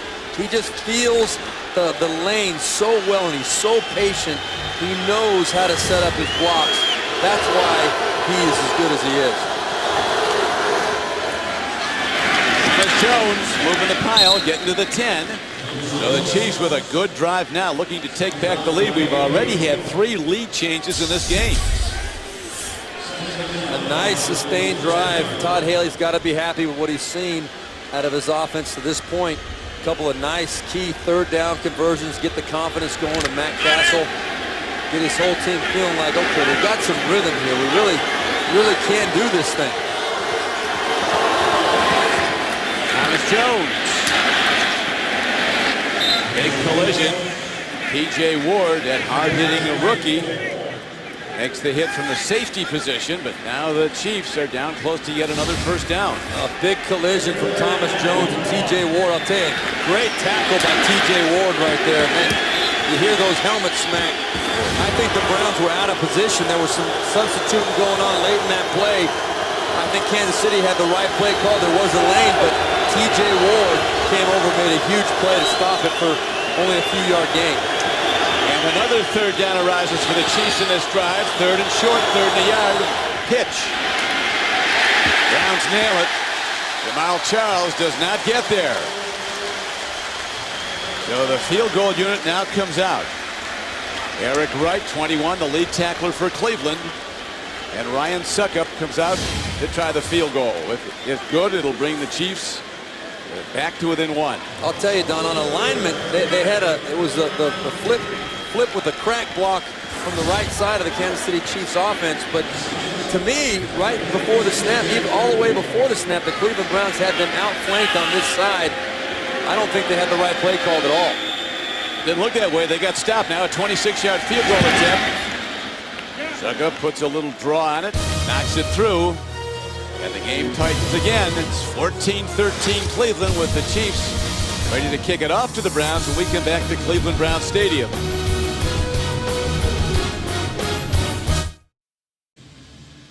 The NFL on CBS is sponsored by Southwest Airlines. Find our fares online only at southwest.com. Burger King, who reminds you to have it your way. And by Triple Hops Brewed Miller Lite. Taste greatness.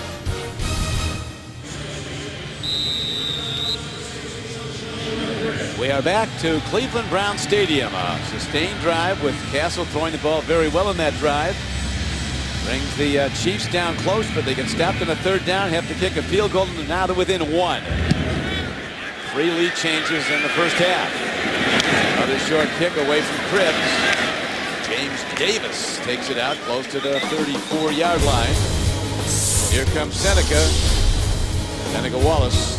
Fans standing tall for the Browns. Well, welcome back to Cleveland, where Seneca Wallace has done some good. You see here the big 44-yard completion that really jump-started the Cleveland offense, followed by the 65-yard touchdown pass to Joshua Cribbs, and a little bit of bad. The late throw to the outside that Brandon Flowers took back for a touchdown for the Chiefs. We'll see what Seneca has in store for us the second half. Harrison running, and Eric Berry, the rookie from Tennessee, coming over to make the hit. See Wallace's numbers. Actually threw 2 touchdown passes today. One went to the wrong guy, though. One was picked off and run back. Yes. And Flowers. Not the kind of touchdown pass you want to have on that stat sheet. There's Jake Delhomme in his brown finery, the latest in league apparel. It's out today with an ankle problem. It's killing him to be on the sidelines, too.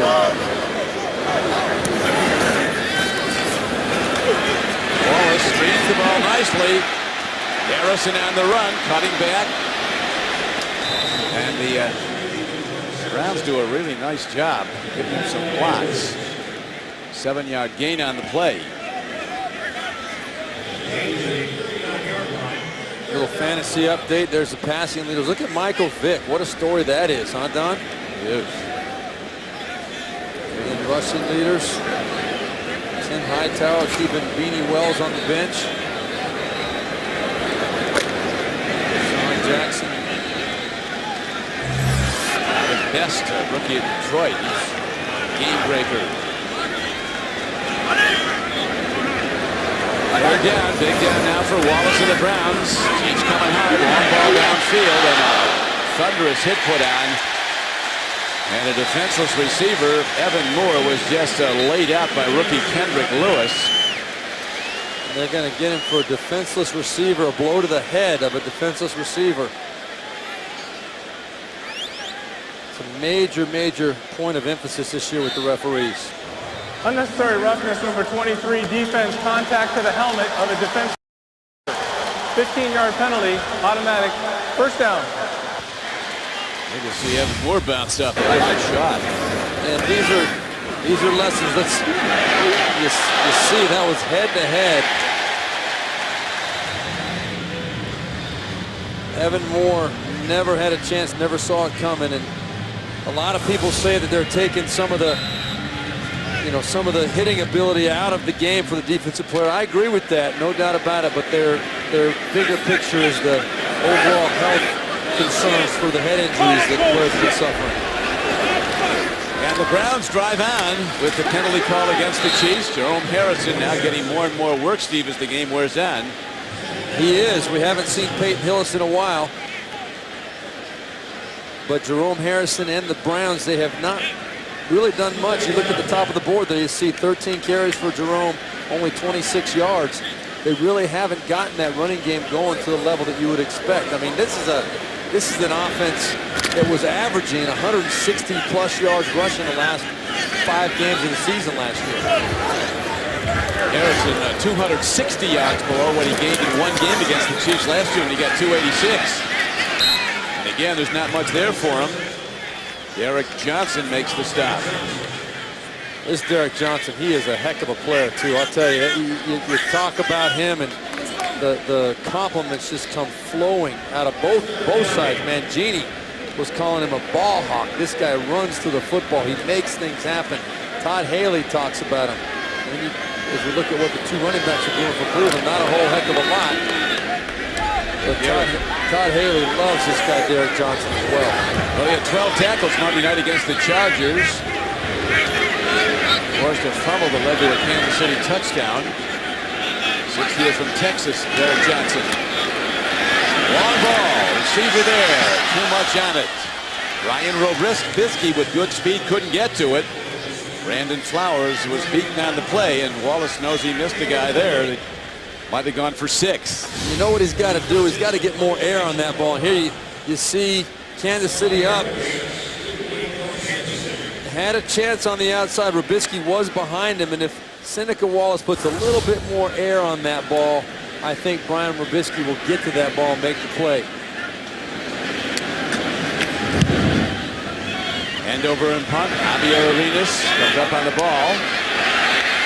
And terrific special teams. As good as it gets, the ball is down to the 1-yard line. Oh, they're calling a touchback. They are. His foot must have been on the white line. Pleading for something better, but now they're huddling over that. The NFL on CBS is sponsored by the Dodge Challenger. Visit your local Dodge dealer today. And by Prudential, the rock you can rely on to meet today's financial challenges.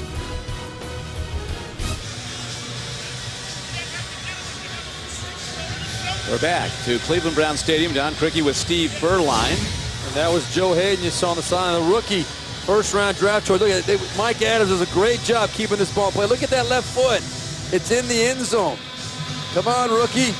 You can't do that. You got to know where you're on the field. You had plenty of time. And you see right there, Reggie Hodges saying, you got to be kidding me. So the Chiefs down by 1, go on offense. Open receiver over the middle, a nice check down.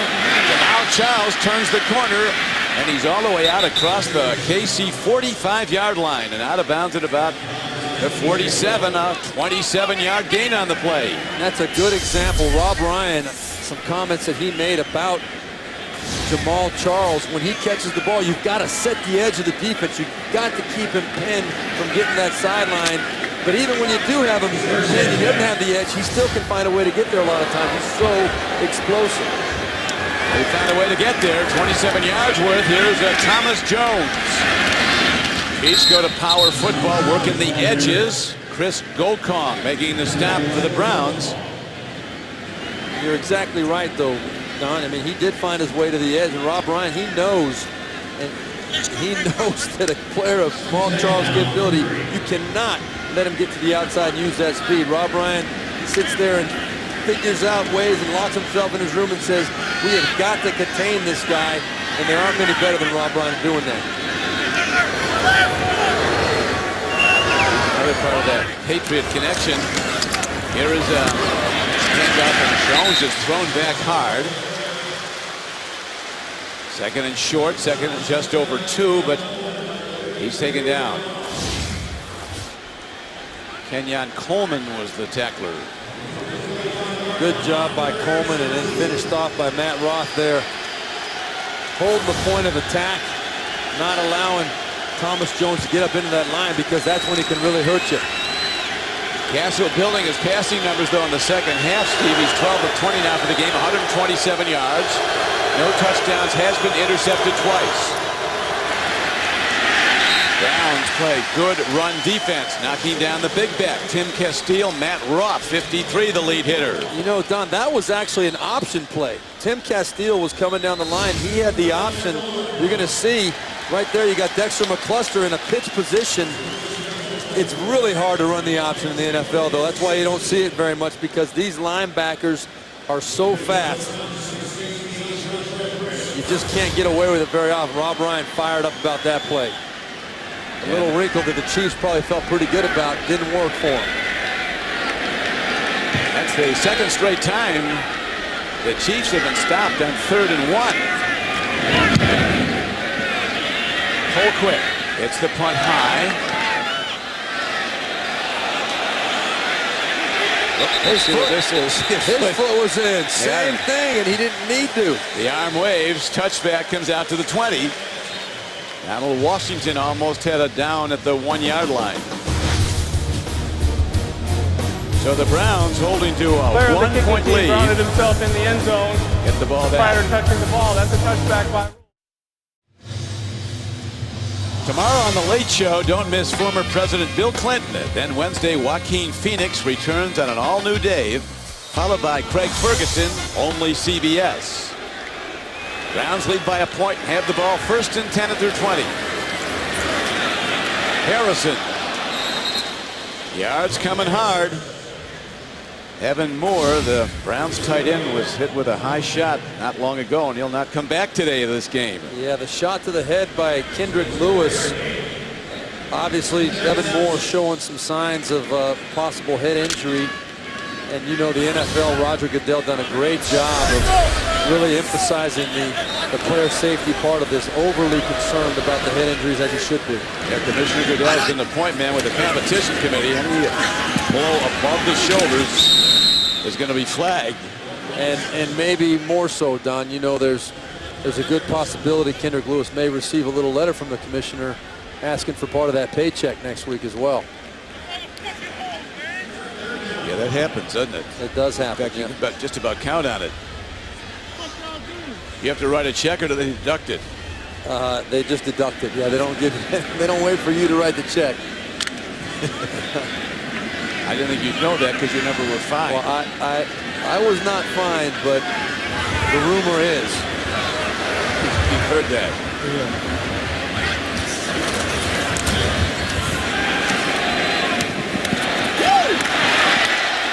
Nice move by Peyton Hillis, a 240-pound back. Gets the little swing pass from Seneca Wallace. And he is ahead and appears to have a first down. He does, out to the 32-yard line, a gain of 7 on the play. Kind of a strange 3rd and 5 call. You're running a bootleg off the fake reverse in a passing situation. Peyton Hillis, pure effort. Again, we saw the earlier touchdown he scored. Second effort right here, a second and third effort to get that first down for his team.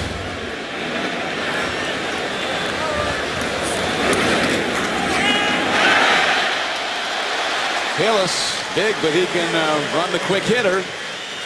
Derek Johnson got him down, but it was a 7-yard gain.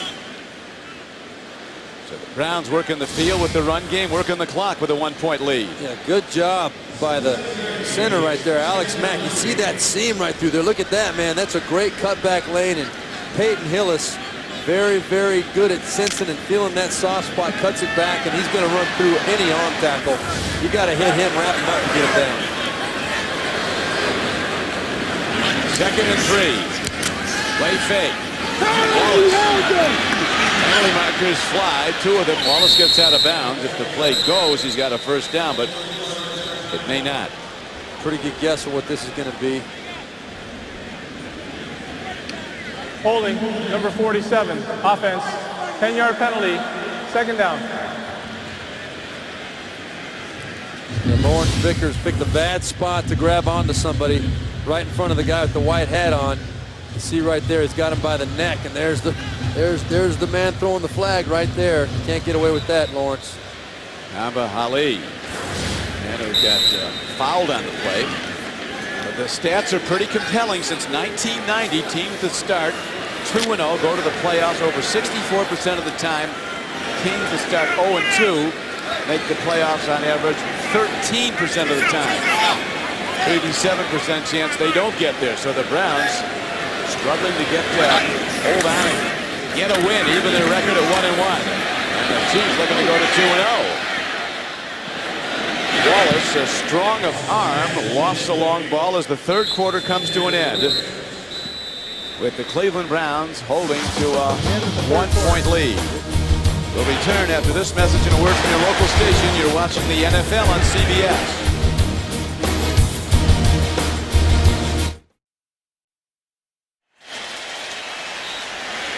We're back at Cleveland Brown Stadium, ready to start the fourth quarter of play. As you look at total yards, Cleveland, nothing much happening in the second half. Kansas City's made a little bit of a turnaround, a little more life in the second half. Matt Castle throwing the ball a little more effectively. Peyton Hillis flinched. False start, number 40. Offense, 5-yard penalty, 3rd down. The flinch costs you 5, but 5 is very often a drive killer. Yeah, you're going to see there Peyton Hillis in the backfield right there. He knew it. The head goes down. 3rd and 18 now. Expect something pretty conservative here out of Cleveland. Leading by 1. Wallace looking, steps down. Really good tackling of Peyton Hillis.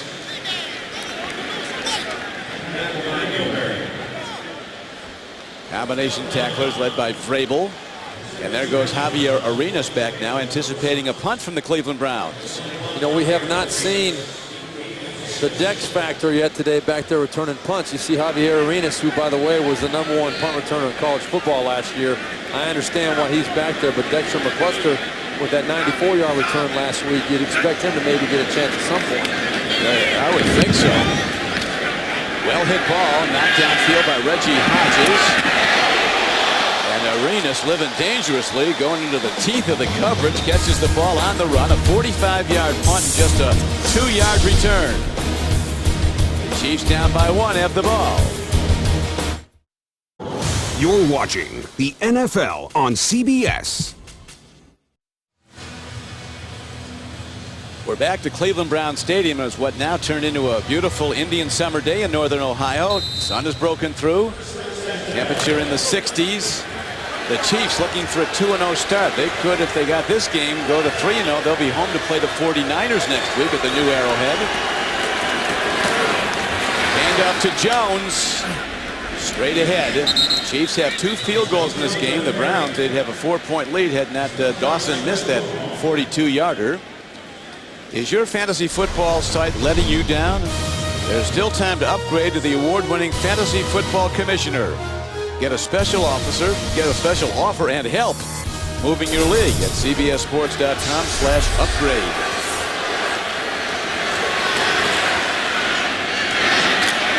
Boy, throw and a catch. Terrific play as Dwayne Bowe, he can take a punch. What a shot they put on him. A 19-yard gain. Good throw by Castle. Very nice play, and they're running the red ball again. You're going to see Dwayne Bowe coming down the middle of the field. Good protection. Nice pocket from Matt Castle. Boy, that sure makes the job of a quarterback a lot easier. Thomas Jones, nothing there. They're filling those gaps, Steve. Well, they see where the ball's going, and people are in there fast. They are. They can react and close very quickly. Thomas Jones has seen a little bit of life in this second half. There's been a few seams for him, but not on that play right there at all. That was a great job at the point of attack by Kenyon Coleman and company. 2nd down and 9 early in the fourth quarter. Lead changed hands in this game 3 times in the first half. Matt Castle started slow, but he's now throwing well. Another ball on the short hands of Chris Chambers, the 10-year veteran. Castle in the second half is now 6 for 6, Steve, throwing the ball. That was a great job closing, though, by Chris Gocom, number 51 for the Cleveland Browns. Matt Castle had one-on-one on the outside. He closed and made a nice tackle for only a 4-yard gain. You see Matt Castle a little frustrated. Todd Haley says take a timeout. First charge timeout, Kansas City. Timeout it is with 12:08 to go. And the Browns holding to a 1-point lead.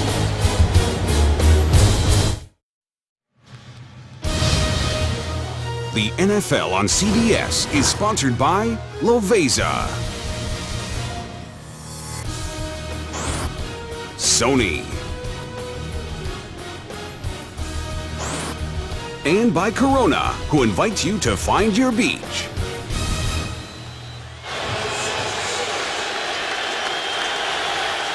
We're back in Cleveland. The Chiefs with the ball. A big down now, 36. They're down by 1. What a play call. It's good for a first down. They go to Jamal Charles, who works the middle of the field. Abram Elam got him down, but on 3rd and 6, they hit a gainer for a first down. It was the right call right there, too. But you see them still staying in the red ball. They try to catch Cleveland in. They try to catch Cleveland in some substitutions. So on 3rd down, the Chiefs needed 6. They got 7. They drive on down by 1. This Monday, only CBS. Go! With Steve Berline, this is Don Criqui back at Cleveland Browns Stadium. Matt Castle, you see a much different quarterback in the second half, has hit all 6 throws for 89 yards. His team trailing by 1. But starting to mount a challenge now on a sustained drive. Here's Castle looking deep. A throw wrong side of Dwayne Bowe, who had a step on the turn-in pattern. Yeah, that was a play that Kansas City really had a chance to take advantage of an opportunity. Cover 0, meaning no safety back there, but Cleveland did a great job of disguising their coverage, and we've seen a lot of red ball this drive here by the Kansas City Chiefs. They're not in it right now, but it's caused problems both for the Chiefs and for the Browns, costing both teams a timeout in this drive. McCluster. And Dexter McCluster, the rookie from Ole Miss, a 2nd-round draft choice, who had a 94-yard return for a touchdown on a punt Monday night against San Diego. He gets the hard yards inside.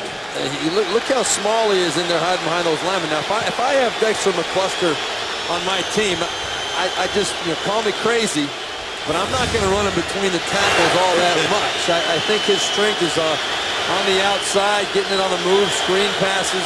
Every once in a while, you got to keep the defense honest, but you can't make a living with him doing that inside.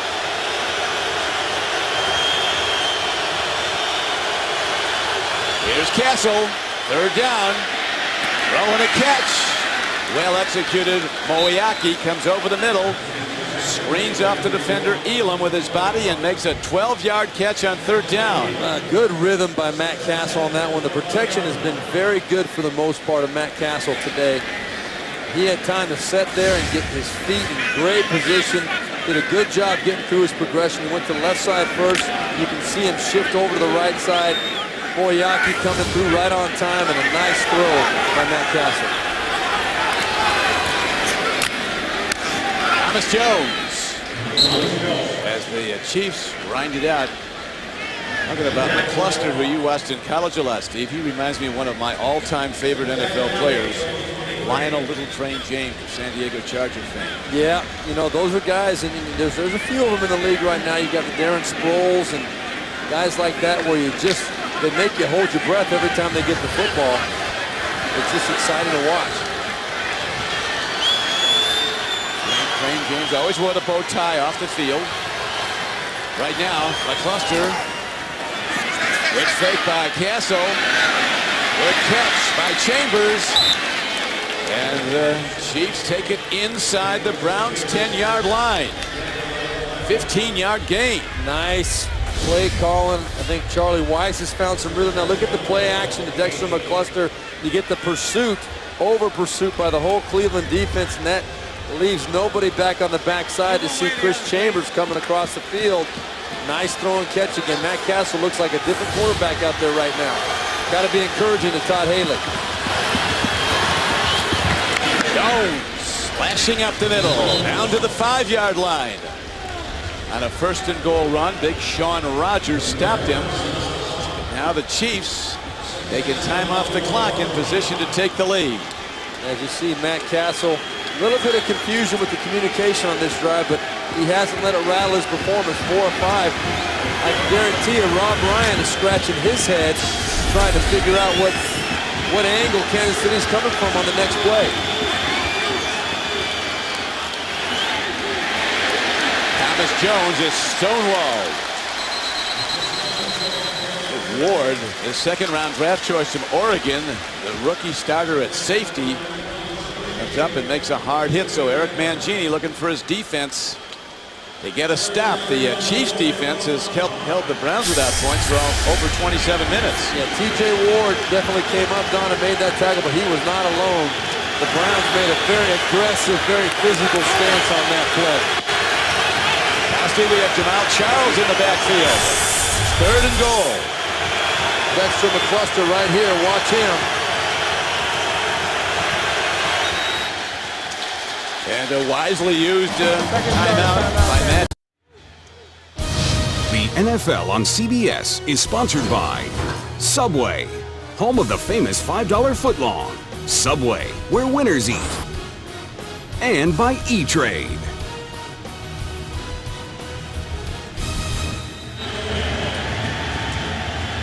We're back in the red zone today. The Chiefs have been in the red zone twice, but had to settle for field goals. They're in position to take the lead on this drive without an offensive touchdown today. They do have a defensive score. Pass interception returned by Flowers. Out pattern. Penalty marker in the backfield. Matt Castle went down hard as he released Holding, it. number 67, offense. That penalty's declined. 4th down. Barry Richardson standing in for Ryan O'Callahan, who didn't make the trip at right tackle, called for a hold. Yeah, if you're going to see Barry Richardson beat around the edge, and yeah, right there again, that's Marcus Bernard coming off the edge. Just can't do it. We saw that very same play cost the Dallas Cowboys their game the other night when Tony Romo threw that touchdown pass on the last play of the game. The right tackle for the Cowboys, Barron, same exact thing Barry Richardson just did. Now Succop with a 23-yard attempt to give the Chiefs the lead. He's got it. And the lead changes again. Kansas City's up by only 2, though, 16-14, with still 7:41 left to play. So Eric Mangini needs offense. Well, you know, we talked about it a little bit, Don, but I really believe that this game is if you can really call any game a must-win week 2 of the season, I think for these organizations, this is a must-win. And we're not talking about teams that I think even view themselves as playoff teams at this point. So the stats and everything, that really doesn't matter in my opinion. I just think both of these coaches have their teams moving in the direction they want them to move.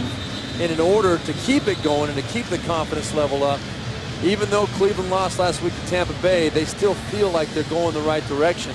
Both of these teams need to have a win today. I think Kansas City surprised themselves with a big win over San Diego last week.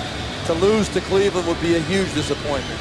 Cleveland to start the season off 0-2, huge disappointment because they won 4 straight to end the season last year. So you got 2 teams that desperately need a win to confirm to themselves that they're heading in the right direction. Well, we got a long way to go to decide it. We just had our 4th beat change today as the field goal by Succop, his 3rd of the day, gives the Chiefs a 2-point lead. Browns offense has been quiet in the second half while Matt Castle, the Chiefs, really picked it up.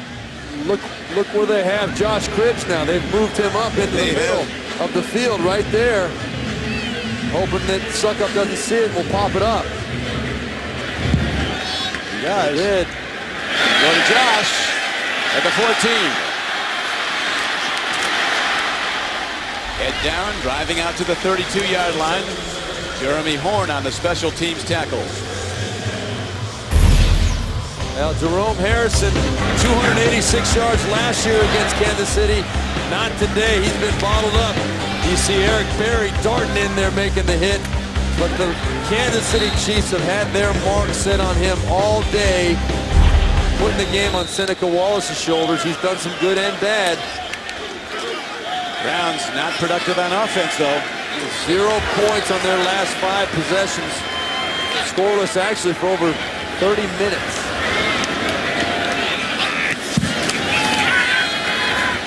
Wallace, good swing pass. And with a burst of speed, Chancey Stuckey gets ahead. Out to the, let's see where they spat it, 43-yard line. Looks like he's got a first down. He does a 10-yard gain. You know, Don, sometimes plays don't come up as they're drawn. That was a crossing route to Chancey Stuckey. He's supposed to come across the field about 3 to 4 yards depth. That time he got hit and knocked into the backfield. He came across and caught that ball about a yard behind the line of scrimmage, but still made a first down out of it. Right now, Harrison's 286-yard day rushing last year is just a memory. They shut him down. Throw, and let's see, are they going to rule it? A catch. Linesmen are coming out, they're waving it off. And Watson going low for the ball. Watson on the field as the pass is incomplete. Second down. I'd put this on Seneca Wallace. I think this ball was thrown late to Benjamin Watson. That's what caused the problem. If he throws it right out of Benjamin Wallace's break, on rhythm, on time, that's a completion and about a 6 or 7 yard pickup for Eric Mangini and his offensive squad. Right there, nothing to show for it. Chiefs with 9 points today on field goals. The Browns 0 for 1. Dawson going wide left on a 42-yard attempt. Chiefs lead by 2. Here comes the heat. Wallace buys time. Looking again at Ben Watson, and a flag is down. Number 73, offense. 10-yard penalty. Repeat second down. Joe Thomas called for the hold. You don't see Joe Thomas getting called for holding very often. He's one of the best in the league. You see him right up here, number 73. He's going against one of the best pass rushers in the AFC, and Tambahali, yeah, definitely got a hold there. Eric Berry almost makes his interception at the end of the play. Coming out, you see right there, he's going for it. If he would have intercepted that ball, obviously the penalty wouldn't have mattered, but since he did make the catch, they take the penalty. Now it's 2nd and 20. 2nd and 20 it is. Browns looking to get in field goal range. Wallace throws out at it. Nicely executed. He gets the ball to Joshua Cribbs, but still way short of the first down. It brings up 3rd down and about 11 now. They got about 8 or 9 on that throw. Yeah, that's one of those plays where you sit there and you say, we got 2nd and 20. If we go for the big chunk, we're going to probably have something bad happen. Let's get half of it back and maybe a little bit more and see if we can put ourselves in a makeable 3rd down situation. Down the possessions. Chiefs are controlling the ball and the ball game in the second half. As Kessler with a very poor first half throwing and having a good one in the second half. But they've not scored an offensive touchdown, but they still lead the game. Here's a long ball, and Robisky can't get to it. Too much on it. And also good coverage by Flowers. Very good coverage by Flowers, and that's where a quarterback has to evaluate his matchup. You got Brian Robisky, a 2nd-year receiver. Eric Berry coming on the blitz. Seneca Wallace thought he had a chance one-on-one on the outside. He did, but Brian Robisky did not win off the release, and therefore you'd like to see Seneca Wallace come off of him and find another option. Defensive back Brandon Flowers has the Chiefs' only touchdown today. Interception return. There's a punt. Hodges hits it downfield. Browns down it at the Chiefs' 31. Just a 26-yard punt. Coming up next, Tom Brady and the Patriots take aim at Darrelle Revis and the Jets. Or the Texans battle the Redskins while the Jaguars visit the Chargers. Check local listings. Tom Brady says he hates the Jets. Well, you talk about a must-win situation. How about the thought of hard-knock New York Jets start off the season 0-2? Tough matchup for them today, even though it's at home.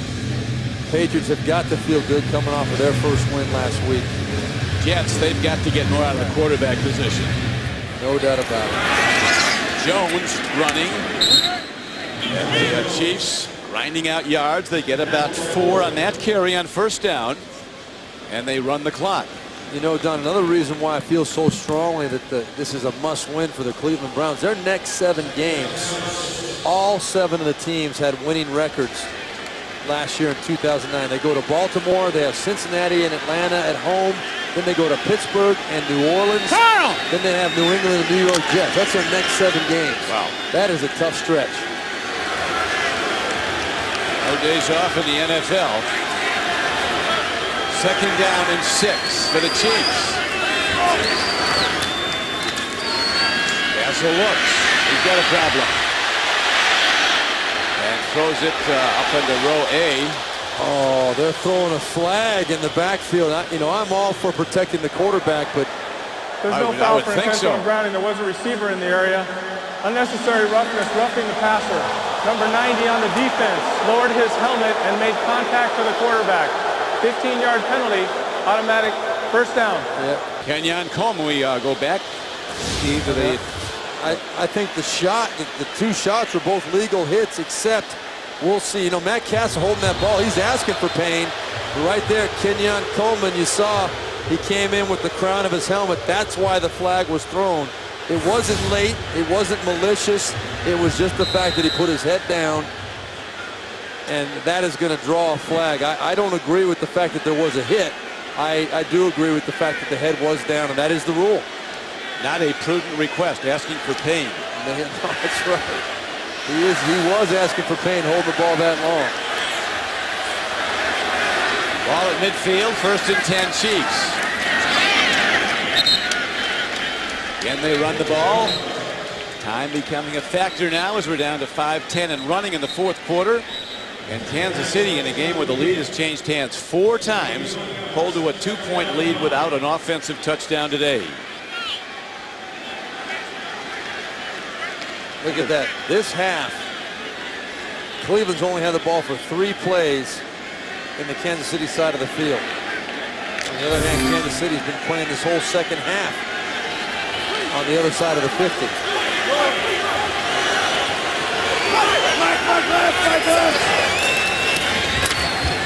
Run on 2nd down and 10. Jones, good cutback move. He weaves his way to the 42-yard line of the Browns. 7 yards. Right now, the difference in the game was the pull hook by Phil Dawson, usually extremely reliable. Extremely. That was a 43-yard kick that wasn't even close. He knows that he's looking at that scoreboard, knowing his team should have a 1-point lead. I'll tell you what I like about what Kansas City's doing right now, though.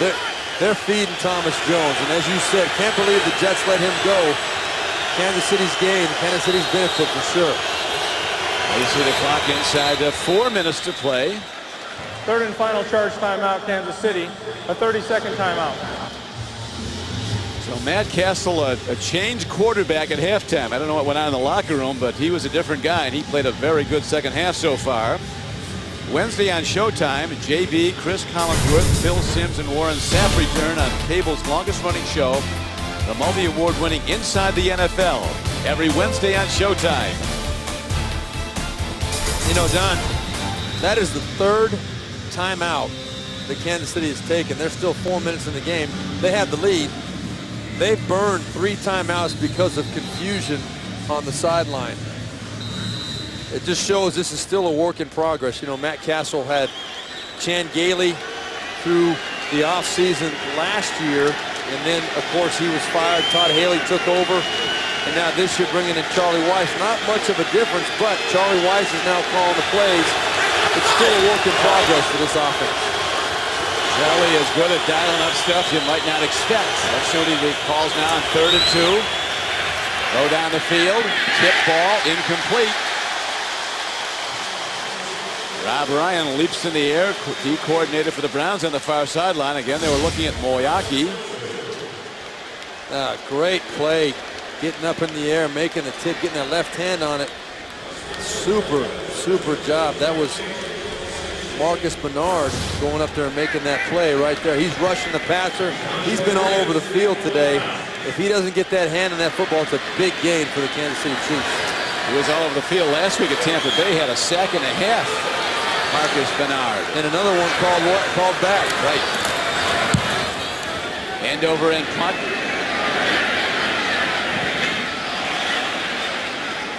Chiefs are down there. This time it's not a touchback. They're able to down the ball at the 5-yard line. A 37-yard net punt. No return. Castle 8 for 10 in the second half with no interceptions through 2 in the first half. Well, this would be a good time for Cleveland to make a little bit of a need to make some statement. Now. Yeah, down 2, 3:41 left in the ball game. Got to get about to the 38-yard line. Phil Dawson's career-long 56. He had the line of scrimmage in 17 yards, 7 for the hole, 10 into the end zone. We got the run for a field goal. Wallace. They would draw. Hillis. Not much going on. The Browns with the long field to go, and if you're going to run it, you're going to run clock.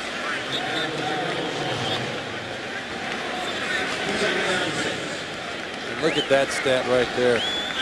Last home opener win against Baltimore back in '94, 6 years ago. Chiefs come with 4. Wallace steps up. Sacked at the 7-yard line. Wallace Gilberry, 92. He had more tackles for loss than any player in Alabama history other than the Chief Hall of Famer Derek Thomas. First sack for KC.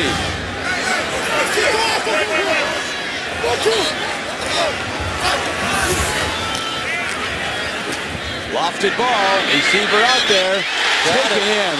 Massaquoi, first down. Now they're going to really didn't have it in the process of completing the catch. He lost it when he hit the ground. Yeah, we heard a lot about that process of completing the catch last week with Calvin Johnson. His touchdown called back, overruled because he did not finish complete the process of making the catch. Right there, you see Massaquoi definitely has both hands on it. He's got it tucked away. He hits the ground, the ball comes out. He did not complete the process. So the Chiefs looking to go 2-0 to start the season. Get the ball back. They see no timeouts. Cleveland has 2. But the Chiefs will take over the ball on the Cleveland side of the field with the Chiefs in the lead by 2. You know, we were talking about that play with Calvin Johnson. Here it is. He goes up. No doubt he makes the catch. But as he rolls over, his right hand, he kind of pins the ball on the ground and squirts out. If there ever was no doubt that a catch was made, that was it. A lot of people saying the rules should be changed because of that play. But by the strict interpretation of the rule, it was determined the referees did make the right call.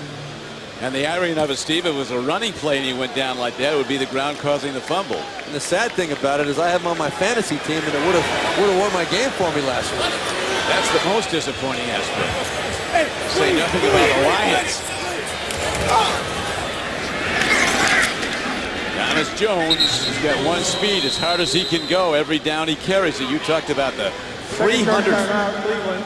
A 30-second timeout. 341 touches that Thomas Jones had last season with the Jets.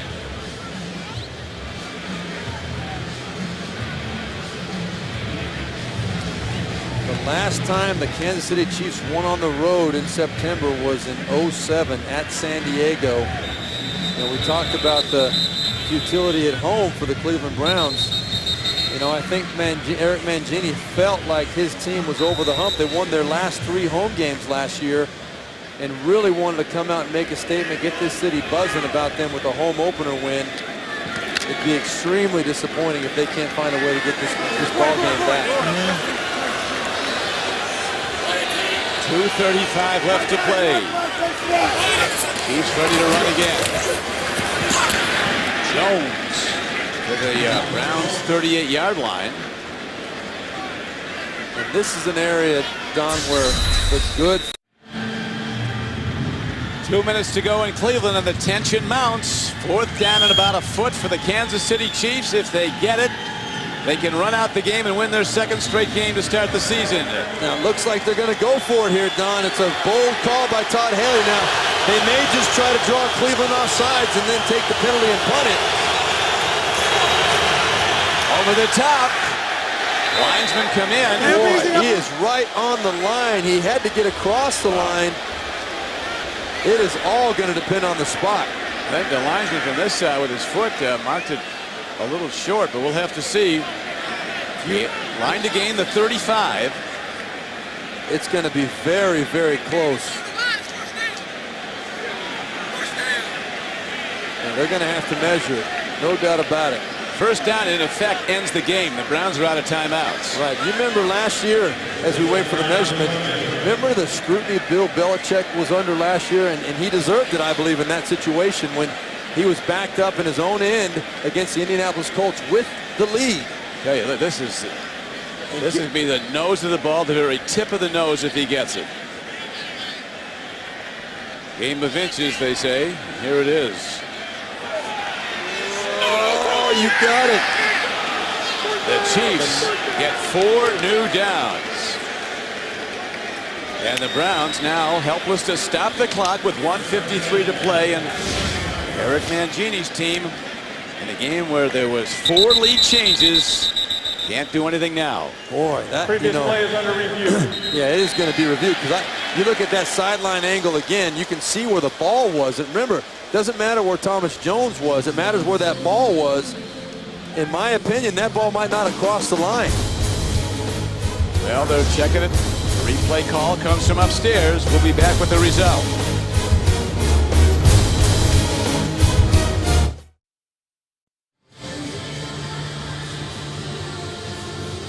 A moment of truth at Cleveland Brown Stadium. Did Thomas Jones go over the top and get there?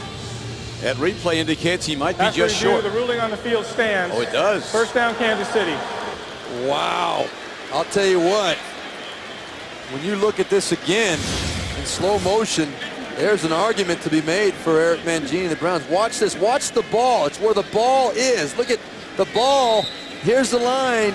All right, that's not a straight line, but the ball is definitely, in my opinion, short of that line. And remember now, it's got to be irrefutable, indisputable, but I believe that that camera angle showed that the ball carried by Thomas Jones did not cross the plane of that white line. I would not have been surprised if that call was overturned. But it was upheld. The Chiefs take over the ball with a 2-point lead. 4 downs now. They'll just be downing the ball. Play after play. Browns out of timeouts. Out of luck.